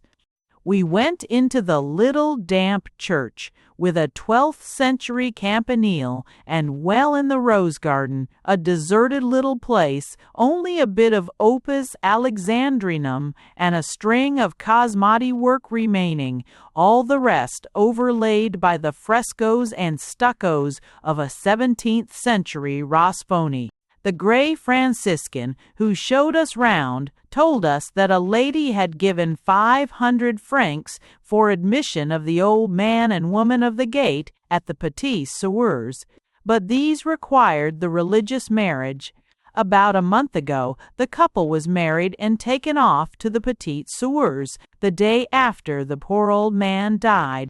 The old people had desired the monks to distribute their bedding and rags to the poor. Now they themselves were provided for, and that is how the place came to be abandoned.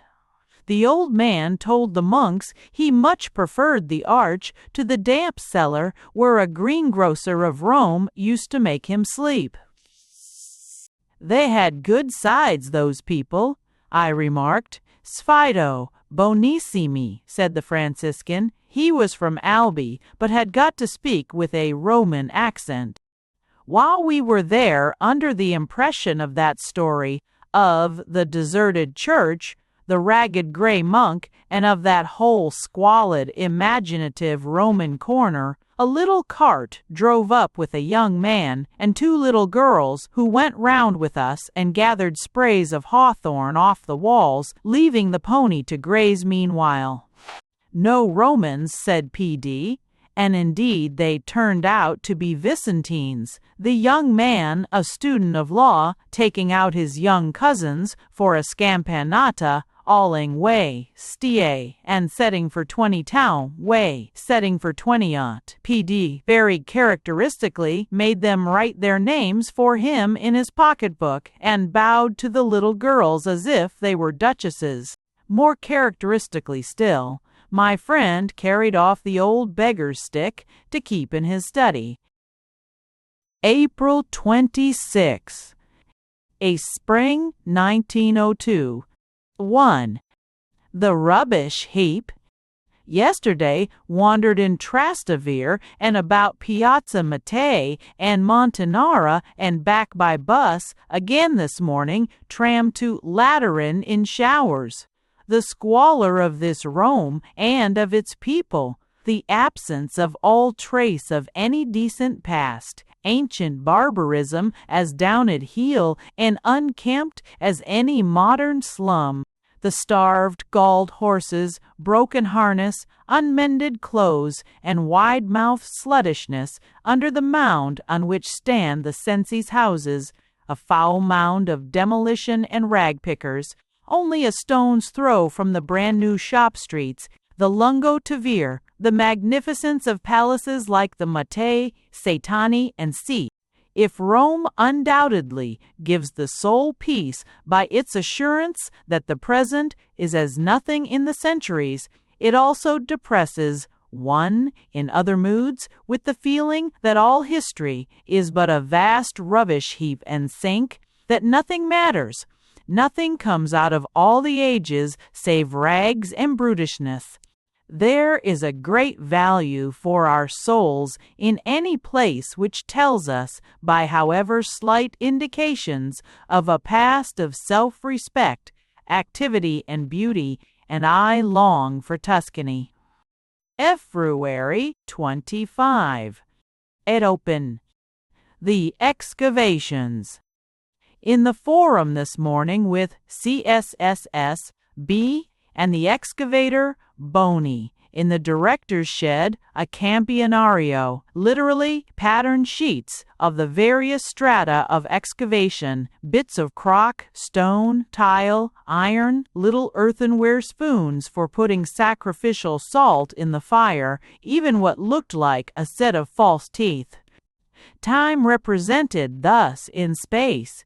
And similarly with the excavations themselves, century under century, each also represented by little more than footprints, bases of gone columns, foundations of rough edifices. Among these neatly dug out layers of nothingness, these tidy heaps of chips with so few things, stand out the few old column and temple ends which Piranesi already drew. I felt very keenly that the past is only a creation of the present. Boney, a very interesting and ardent mind, poetical and mystical, showed us things not really of this earth, not really laid bare by the spade, but existing in realms of fantastic speculation, shaped by argument, faultlessly cast in logical molds. Too faultlessly, methought, for looking at the mere heaps of architectural rubbish, let alone the earth, the various vegetations which have accumulated upon it, I had a sense of the infinite intricacy of all reality, and of the partiality and insufficiency of the paths which our reason, or our fancy in the garb of reason, cuts into it.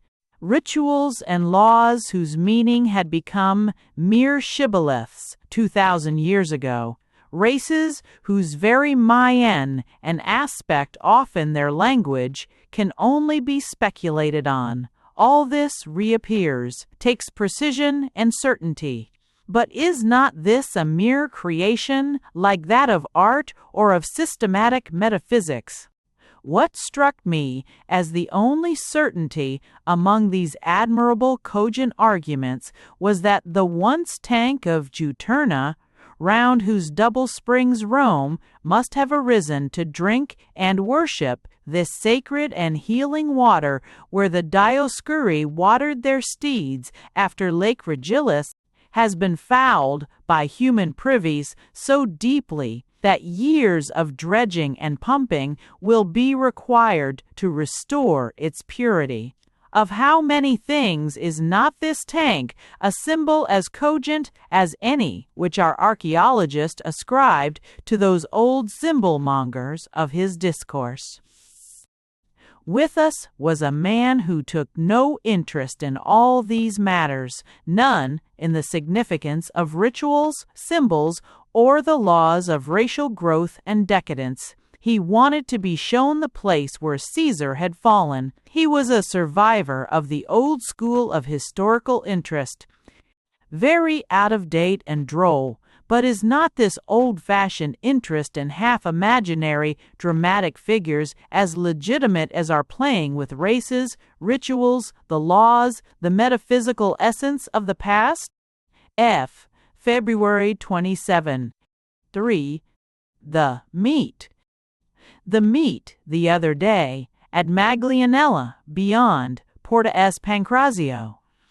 Desolate, rolling country, pale green wide dells where streams should be but are not, roads excavated in the brown volcanic rock, here and there fringed with a few cork trees, the approach very much to Toscanella, but raced along by carriages, bicycles, and motor cars, and leading to a luncheon tent, a car full of hounds, school of cavalry officers, and the redcoats preparing to start. The cloud banks sat on the horizon as on the sea. the sky very pale and blue, moist, with song of larks descending from it. And as the horses cantered along the soft grass, the scent of last year's mint and fennel rose from stubble fields, and the rank, fresh smell of crushed succulent asphodels. February 27. 4. The cabman who, yesterday evening, took me to Palazzo Gabrielli instead of Palazzo Orsini, excused himself, saying that priests even blunder at the altar. Ance li preti sbagliano all altare. Very Roman. 5. Monte Mario. With Edevi on Monte Mario. The weather has cleared, slight tramontana, pure sky with white storm, or snow clouds collected like rolled-up curtains everywhere on the horizon. Great green slopes of grass appear as far as one could see. Here and there, a little valley full of ilex scrub. In the mist of the distance, conical shepherds' huts with smoke wreath. But for the road, the carriage, it might have been in the Maremma for utter loneliness and freshness. Turning round a few yards further, carriages and motor cars, and all Rome, with its unfinished new quarters nearest, stretched under us. March 3. 6. Via Ostiense. Day before yesterday, with dear Passo along Via Ostiense. Perhaps the most solemn of all those solemn Roman roads, with the solemnity and desolation of the great brimful brown Tiber between barren banks of mud added to the solemnity of the empty green country. It is the refusal of vegetation in great part which makes this country strange and solemn. Such vegetation as there is, the asphodels and rare blackthorn along the road, the stumpy oaks or cork trees, or the bends of the river, gaining an importance, a significance out of all proportion, and the thinnest little distant spinney, looking like a mysterious consecrated wood. We got to the top of a hill, and there, far off against the gray flatness, was the lavender line of the sea. It was a brilliant day of freshly fallen distant snow, the air keen and windless, with a feel of the sea as we went towards it. Palace Yards. Yesterday, P took me to see a former Marescati palace in the Via della Pigna, a very quiet aristocratic part of Rome, of narrow streets between high palaces and little untraversed squares. The gloominess of the outside succeeded by the sunlight, the spaciousness of a vast courtyard onto which look 16th, 17th, 18th century windows, closed by the back of a church with its clock tower, so that, as Pirino says, it might almost be the piazza of a provincial town. A campanile, fountain, piazza, almost a sun, all to oneself. One wonders with what these palaces could ever have been filled by the original owners. We then went into another palace yard, and there was a shop with 3 young men working at a huge sawdust doll with porcelain sandaled feet. I thought it was a doll for displaying surgical apparatus, but it turned out to be a female saint, whose head we were shown, life-size, properly expressive, with rolling eyes and a little halo. March 6. Spring 1903. Return to Rome. That I should feel it most on return here. Find I have returned without her, traveled without her, that she is not there to tell, the sense of utter loneliness of the letter one would write, the greeting one would give, and which no creature now wants.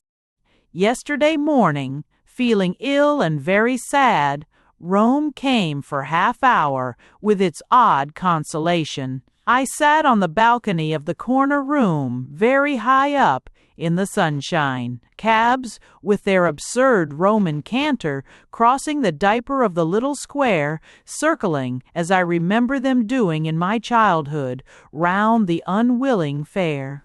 A soldier rode across, dismounted, took his beast by the bridle to the cattle trough in the palace wall opposite. A bit of Campagna intruded into town, and motor cars snorted and bells rang. High up on the same level with me was the hidden, real Rome, all that you do not guess while walking in the streets below. Colonnade gardens with bridges over the way, and green-clipped hedges and reddening Judas trees under the big pines, and a row of marble emperors turning their backs, and, further, the Quirinal with tip of obelisk and plaster trumpet-blowing fame, and a palm tree its head rising out of I know not what hidden yard, in front of a terrace of drying rags, and at every vista end pines of the Pincian, Villa Doria and sea, and domes, and the pale blonde roofs with the telephone wires like gossamer stretched over them. Sunshine, distant noise, and incessant bells. Rome in a fashion consoling, but how empty. April 13. Palm Sunday. This morning, I know not what ceremony in the portico of SS Apostoli, a little procession, some monks, a priest in purple, and a few draggle-tailed people before the closed door, chanting at intervals, till the door opened and they entered, their silver cross in its purple bag ahead, and their little branches of olive. The fine carved Roman eagle in its magnificent garland of oak leaves, presiding, very fierce and contemptuous, over this little scene. When one effaces the notion of habit, how very odd to see a company of 19th-century people, battered and galled by life like old cab horses, stationing in a portico singing verses and holding branches of olive. There is something refreshing, something of the fields and hills of leisure and childishness in the proceeding, if only the poor creatures realized it. But to most of them, I take it, the bearing of a silver cross, of an olive branch, is in reality as utilitarian, though utilitarian in regard to another world, as holding the tail of a saucepan or rattling a money box. For how many, one wonders, is that door, opening to the cross and the olive branches, the door of an inner temple, of a place swept and garnished in the pious fancy? Alas, alas! I went on foot, past the capital, through the Montanara region, with a growing sense, which I have had ever since return here, of the squalor, the lousiness, the dust heap, the unblushing immendizio quality of Rome and its inhabitants. Everything ragged, filthy, listless, the very cauliflowers they were selling looking all stalk, fit for that refuse midden which symbolizes the city. By the Temple of Vesta a lot of carts were drawn up, with galled horses and ragged, crouching peasants, that sort of impression which Piranesi gives. A school of little girls, conducted by a nun, was filing out of S. Maria in Cosmedin, and I helped up the leathern curtain for them to pass. Tatters, squalor, with that abundant animal strength and beauty of these people. One feels they have been eating and drinking and befouling the earth and the streets with the excrements of themselves and their lives, love-making and begetting and suffering stolidly all through the centuries, and one wonders why, as one wonders before a ditch full of tadpoles. Low Mass was going on at a side altar, and the canon's Mass in the beautiful marble choir behind the ambones, behind those delicate marble railings and seats which, with their inclusion, makes the fine aristocratic, swept and garnished quality of that Byzantine architecture more delicate and dainty still. The church was finished restoring 2 years ago, but the population of that low part of Rome, the Piazza Montanara St. Giles, has already given it the squalor of ages. I cannot say how deeply, though vaguely, I felt the meaningless tragic triviality of these successive generations of reality, in the face of that solemn, meaningful abstraction which we call history, which we call humanity, the centuries, Rome. The great holes through which, as through earthquake rents, the innermost life of Rome has become visible in the last 30 years, are beginning to close up. In that sort of rag-fair, witch-burning ground, limited only by the island and the belfries of Trastevere, which I used to look down upon from Palazzo Orsini, the Jews are building a colossal synagogue. One does not grudge it them after their Holy Cross days. But that strange simultaneous vision of the centuries, like that of their life, which drowning folk are said to have, is ending with the death agony of old Rome. April 4. 3. Mondragone. The white peacocks apparently all gone, but 2 superb green ones, their tails outspread, glittering on the grass under the olives just below the villa terrace. Near the terrace, where a lot of olive wood was being chopped on a stump of fine fluted column, a bay tree of the girth of a good-sized oak, bearing pale yellow leaves and blossom as of beaten metal, the golden bough of the Sibyl. Hard by another bay tree, a ramping python, rearing up a head of bright green leaves. The loveliness of the chestnut woods on the hill behind, not yet in leaf, but rosy with rising sap. Big round olives also, dark silver in front.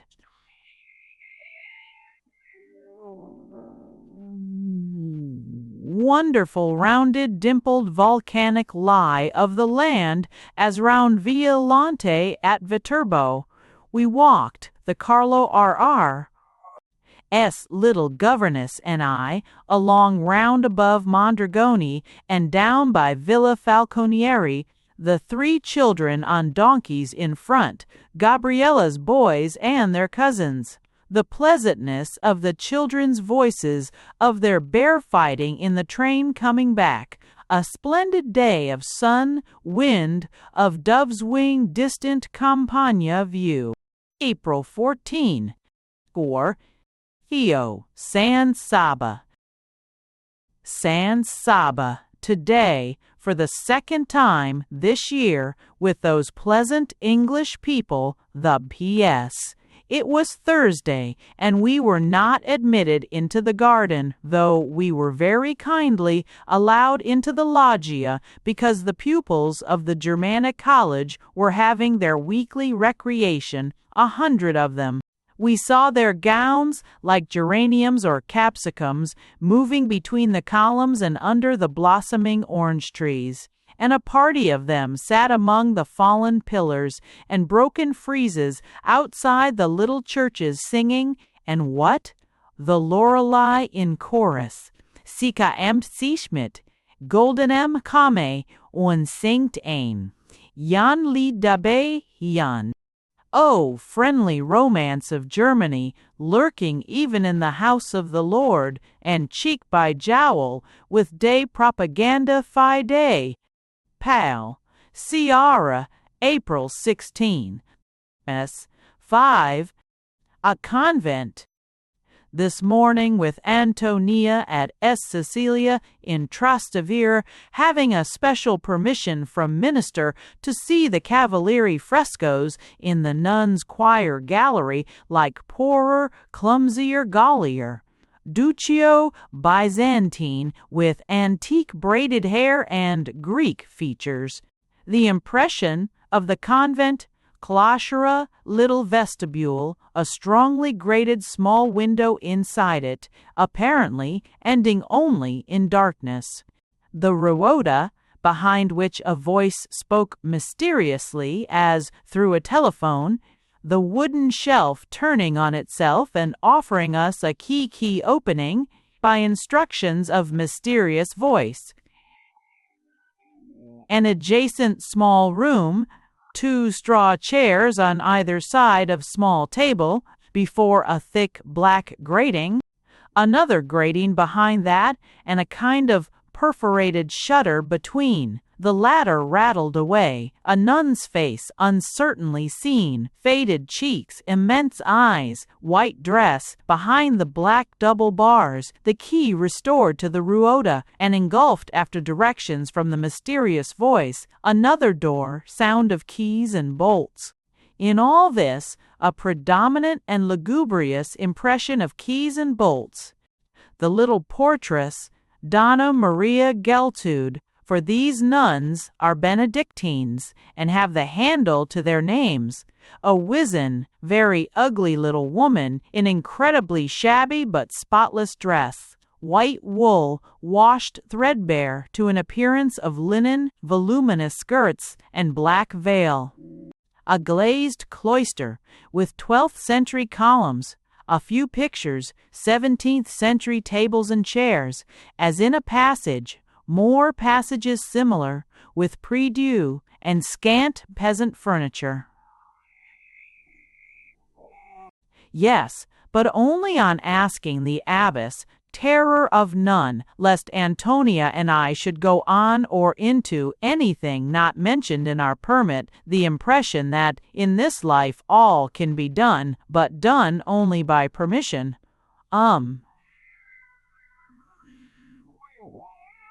Yes, but always with special permission.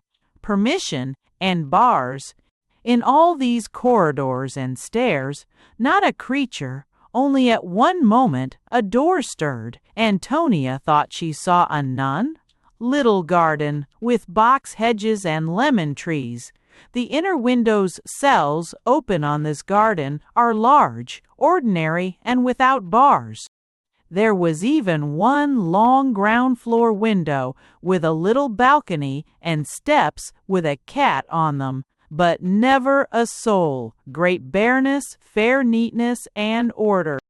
The gilt box of the choir, looking down into church, the stalls, the abbess's gold-headed crozier stuck into her stall, St. Cecilia, with harp in it, 2 lecterns with Latin lessons of the day's martyrology. April 22. Yeah. Colonna Gardens. With Contessa Z today in Colonna Gardens. Great surprise on finding them more romantic than from the outside.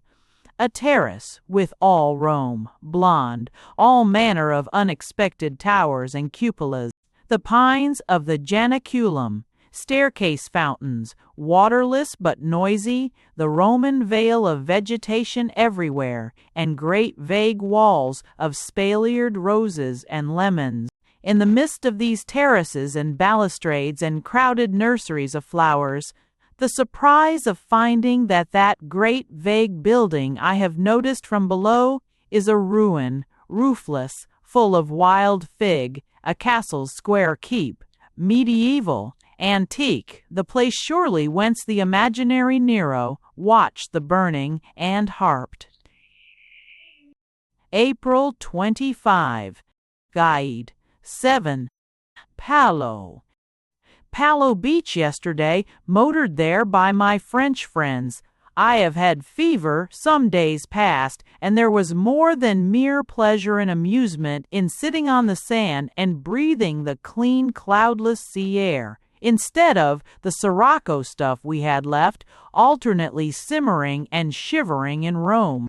By the way, how little the sea gives to Rome, except at the Aventine corner, sometimes by a violent libeccio, and how one feels the futility of this tideless Mediterranean, unable to purify or renovate even a few yards of the inland. Think of the estuaries of the north, of the cleansing, vivifying tides and drafts which the ocean thrusts into the very vitals of the countries.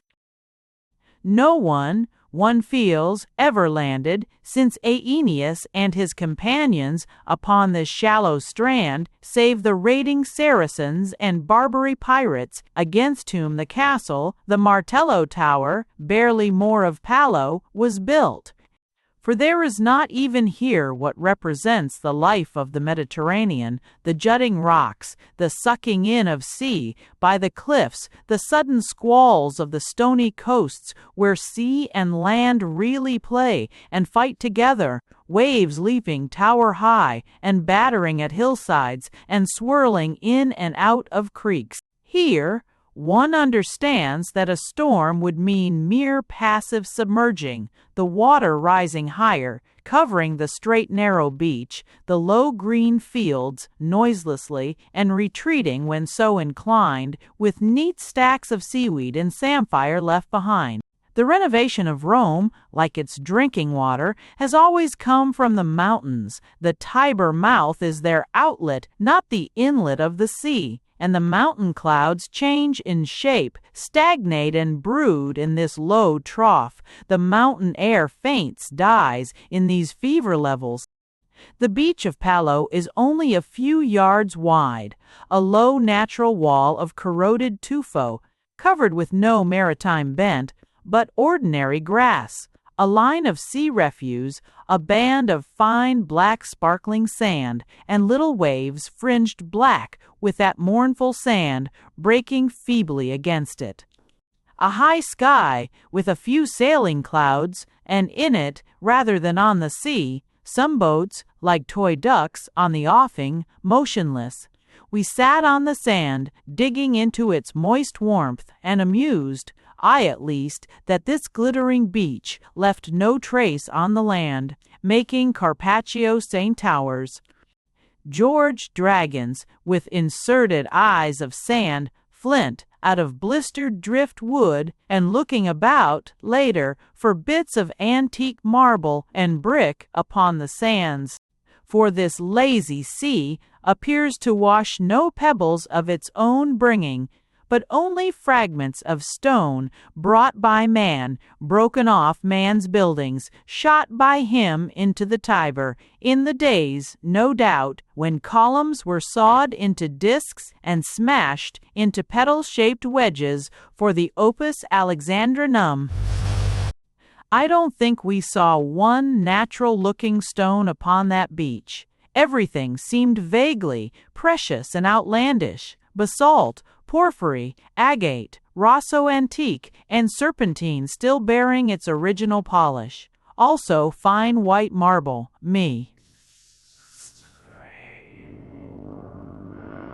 possessing a beautiful piece of salty Parian found there, and shaped delicately, curved and bossy, into a perfect heart, the heart of a marble Artemis or Amazon. This the lazy Roman sea does, and it is surely an unusual feat. Roll its shingle into vague shapes of symbolic hearts, hearts of serpentine, of jasper, of various beautiful rose and lilac breccias, of basalt and of fine rose brick, all scattered on the glittering black sand, with funny morning edges of violet shells, and in the lip of those little black waves. But far more beautiful and extraordinary and brilliant, and to me far more wonderful and odd, was the still uncorrupted little corpse of a kingfisher, sky-blue breast, greenish turquoise ruff, and glossy dark back, lying in state as dead birds do. April 29. Fiumicino. 3 days ago, in heavy rain, taken in motor to Fiumicino. Impression of grass, yellow with buttercups, soused with rain, opening, falling aside as we swish noiselessly into it, under the moving dark sky.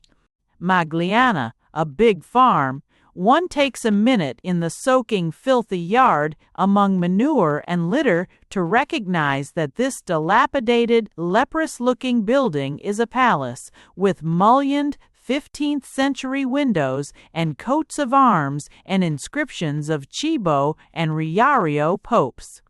From the top of the wide, low-step staircase, like that, also of the Cibos originally, of Pal Ruffo, wide views of meadows of pale rumpled grass, yellow here and there with clover, and a great yellow Tiber arm, unaccountable in this sort of England. This is the place, I believe, where the quails are shot and netted at this time of year, and I suppose Leo X was on some such expedition when he caught his death here.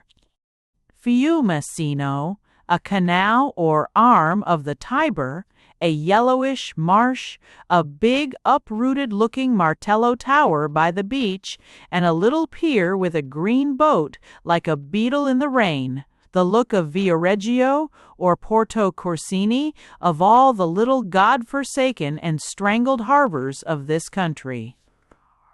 The sacred island, I suppose, on the other side of a bridge of boats, covered with what seems a scrub of ilex and lentisk.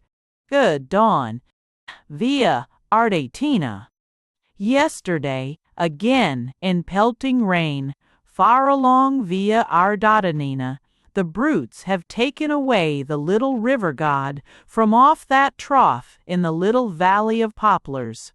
The hollows full of foaming yellow streams and yellow water gushing everywhere. The great wet green slopes under the dark low sky, with only sheep, and here and there a stump of masonry, no trees, no hedges, no walls save of rough stones, no bounding mountains, visible, the whole country transformed into some northern high-lying moorland. A sort of tiny half-ruined, towered and walled St. Stender, Gimignano, with many olives about it, seems a ghostly apparition in it all. May 3. In San Teodoro. This morning, trying to lose time before lunching at Montesavella, I was attracted into that little round brick church, nearly always closed, which stands in a circular hole under the Palatine. You go down a flight of steps into a round paved place, and this, with a worn-down sacrificial altar carved with laurel wreaths, was strewn this morning with ivy leaves and bay. Lifting the big green drapery which had first attracted me to that church, for it hung outside it, and pushing the door, there was a shock of surprise, a plunge into mystery. The round church was empty, dark, but full of the smell of fresh incense, and in that darkness I was fairly blinded by the effulgence of the high altar, tier upon tier of tapers. When I was able to see, there were 3 women, black, with red scapulars about their necks, kneeling, and on either side, in the extreme corners of the lit-up altar, 2 figures, or what, after a second, I decided must be figures, kneeling also. They were on either side of the empty praying stool in front of the altar, on which lay big gilt books and a couple of shimmering stoles. Lit up by that blaze of candles, their whitish folded robes looked almost like fluted marble columns, and as they knelt they ended off like broken columns, for they were, to all appearance, headless. Round their middle each had a white rope, about as thick as a hand, cutting the flutings of the robe, and where the head disappeared, a white penitent's hood thrown backward. They remained absolutely motionless, so that after a while I began almost to doubt whether I had not interpreted some column or curtain into human figures. But after about 5 minutes, one of the 2, the right-hand one, moved slightly, just enough to show the thing was living. There they remained motionless, stooping in their fluted robes and thrown-back hoods, headless, and I went out, leaving them so, through the circular yard strewn with ivy and bay all round that worn-away altar. What was it all? I have a vague notion this church is connected with the cave of Cacus, or the lair of Romulus's she-wolf. Made true and never for. Winter 1904. Peace. I first in when nationize whole iPhone. However, Palo again. The little pineda, or grove rather, of young pines, very close together and tufty, which open out and close fan-like in long green avenues, each with its prismatic star of shivering light as we race through in the motor. A place where laurel-crowned poets in white should wander with verse-like monotony upon the soft green turf. Beyond, a band of lilac-sere field, a band of blue sea, and between the fringe of the compact round pines, the sun setting, its light shivering diamond-like among the needles. February 25. Asin. 2. A walk at dusk. Yesterday went, in a band at dusk, for a melancholy stroll through the back streets. The Piranesi effect, yards of palaces, Mariscotti, Massimo alle Colonne, the staircase of Palazzo Altieri. These immense grass-grown yards, with dreary closed windows all round, fountains alone breaking their silence, look like a bit of provincial life of some tiny mountain town enclosed in Rome. At Monte Giordano, Palazzo Gabriele, it becomes the walled Umbrian town, castellated. In this gloom, this sadness of icy evening sky between the high roofs, and after the appalling sadness of a church, squalid, dark, a few people kneeling, and the sacristan extinguishing the altars after a benediction, and every grief, one would think, laid down on that floor, only to pick up a weight of the grief of others. After this there was something sweet and country-like in the splash of the fountains at Monte Giordano, the water bringing from the free mountains into this gloomy city, and to me the recollection of a Tuscan villa of peace and serenity. February 27. 3. Tusculum. To Tusculum, today, with Maria and Duby. This is the place I carried away in my thoughts and wishes, a mere, rapidly passed, steep, grassy hill, topped with pines and leafless chestnuts, from that motor drive last year, round by Monte Compatri and Grotta Ferrata. The steepness and bareness of that great grass slope was heightened today by the tremendous gales blowing in a cloudless sky. One felt as if it were that wind which had kept the place so inaccessible, so virgin of trees and people, nay, had made the grass slippery and polished the black basalt slabs of the path. And that wind struggling upwards against it in the sunshine, with the great rose and lilac sere hills opposite, the pale blonde valley behind, seemed to clear the soul also of all rank vegetation, of all thoughts and feelings thick and muddy and leaden, to sweep away all that gets between the reality of things and oneself. One should contrive to have impressions like these sufficiently often in life.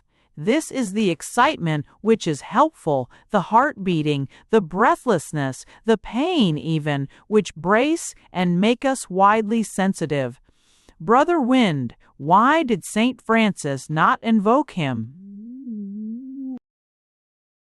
Played with us roughly and healthfully, telling us, in the hurtling against houses, the rustling, soughing among trees, and the whistling in our own hair and ears of the greatness of the universe's life, and the greatness of our own. On the crest, under the thin fringe of bare trees, with the plain of Rome, the snow of the Apennines on one side, the violet woods of Monte Laziale on the other, the surprise of suddenly coming on a rude stone cottage with headless statues of athletes and togaed Romans built into its rough walls, and in a hollow under delicate, leafless chestnuts, that wonderful little theater, cut out of black volcanic stone, as if the representation were to be storm and full moon, making and unmaking of mountains and countries and the whole of history, beginning to come down, and just above that little theater, as we turned, we saw, beyond the dark ridge of Castel Gandolfo, cupolaed and towered, a narrow belt of light, more brilliant than that of the sky, the light upon the sea. March 7. 4. St. Peter's. Way day work.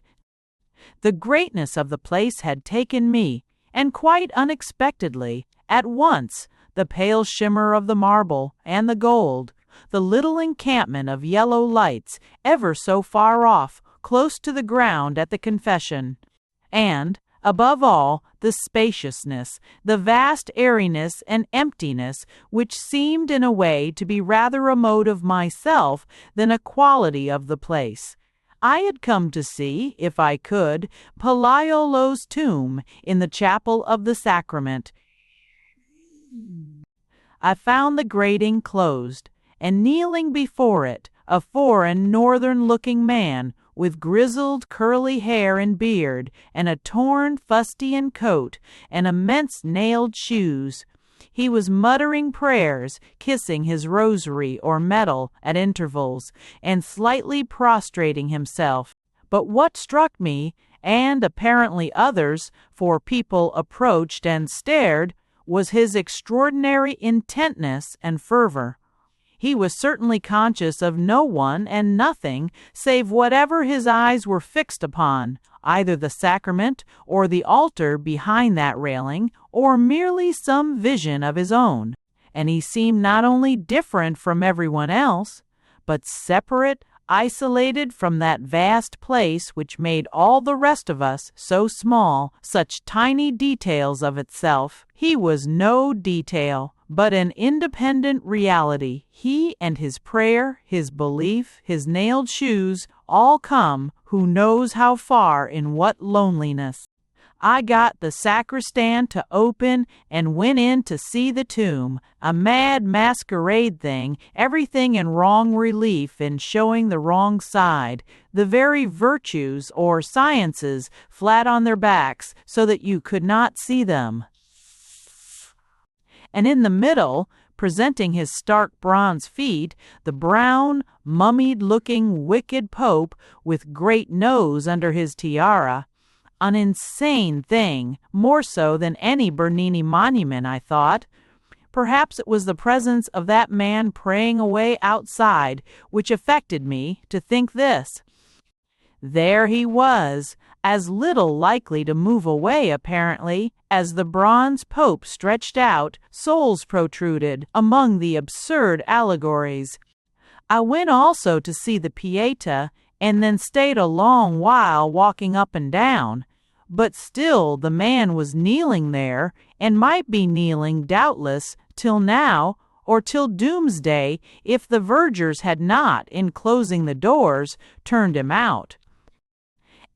March 8.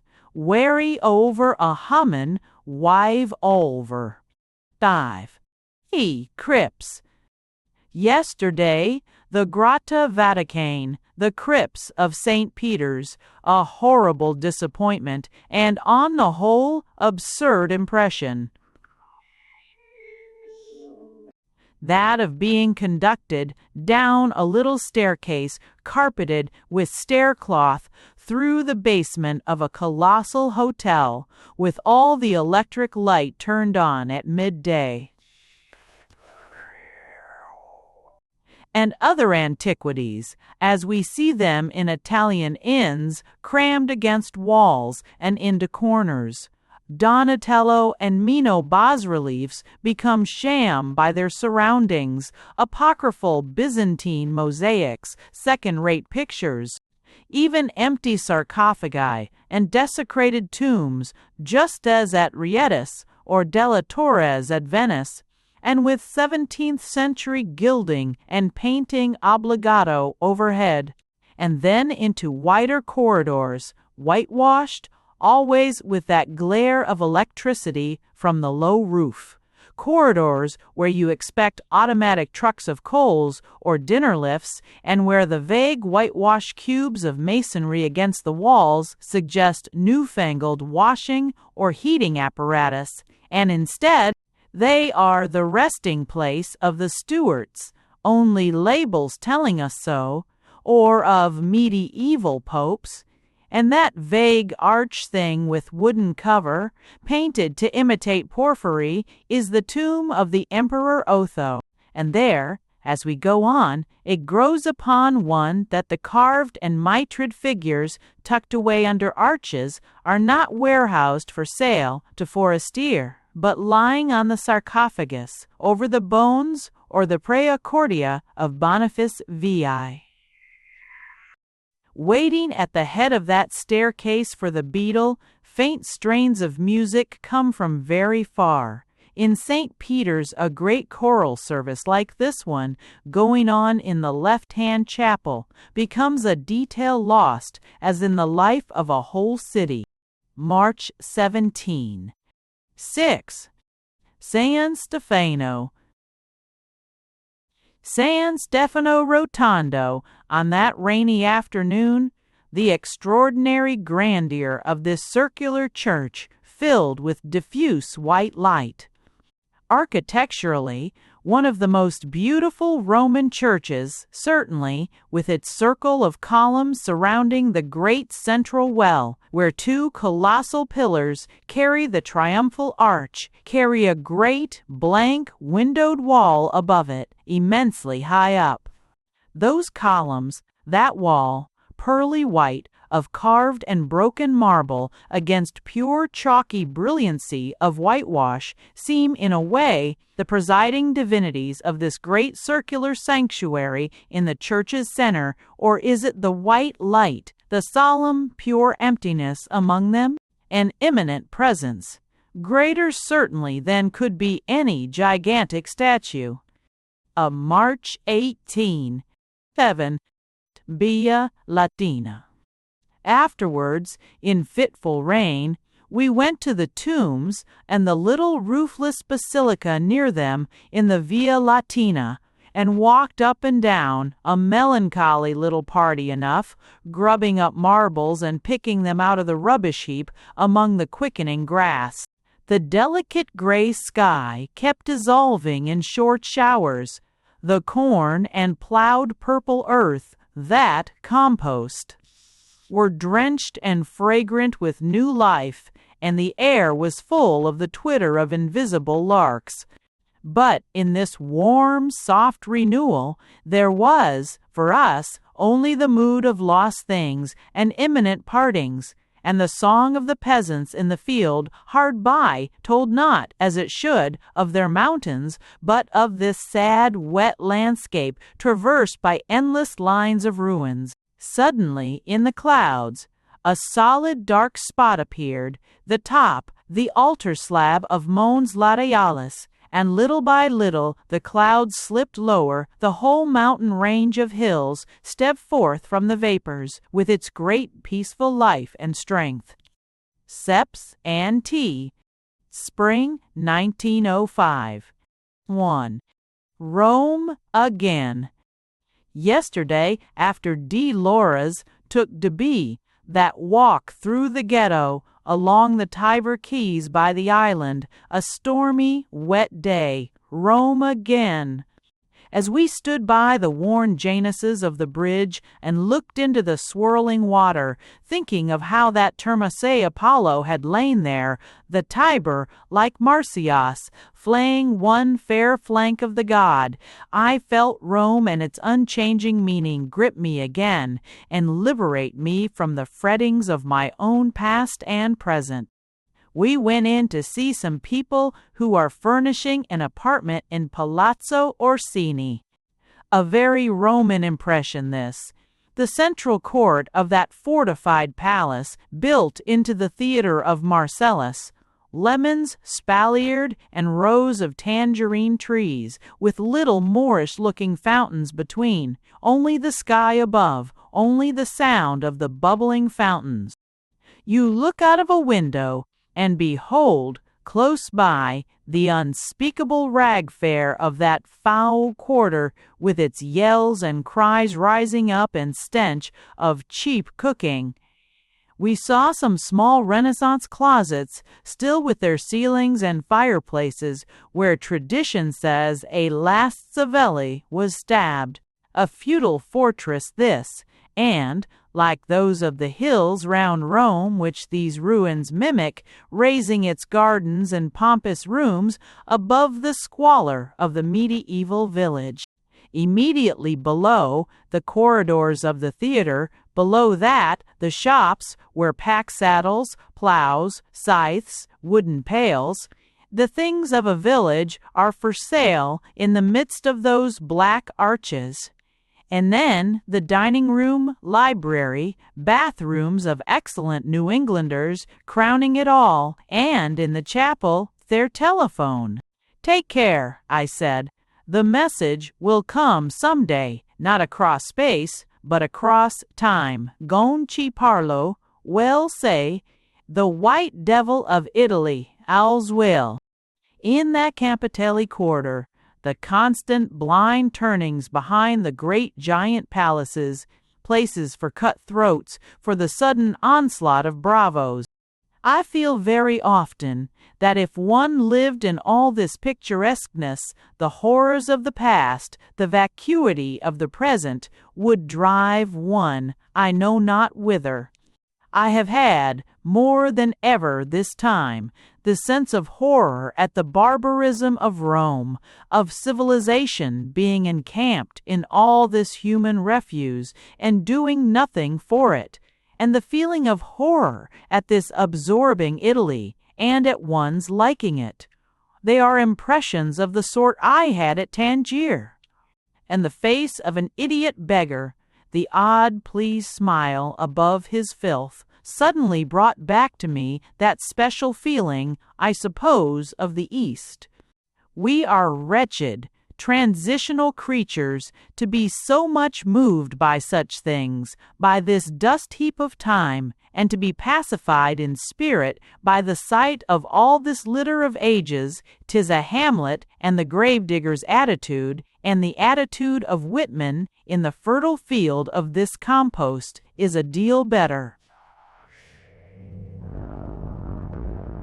Sabato Santo. Postscript. Yesterday morning, while looking through, with a view to copying out, my Roman notes of the last 18 years, I felt, with odd vividness, the various myselfs who suffered and hoped while writing them. And, even more, I felt the presence of the beloved ones who, unmentioned, not even alluded to, had been present in those various successive Romes of mine. All of them have changed. Some are dead, others were never really living.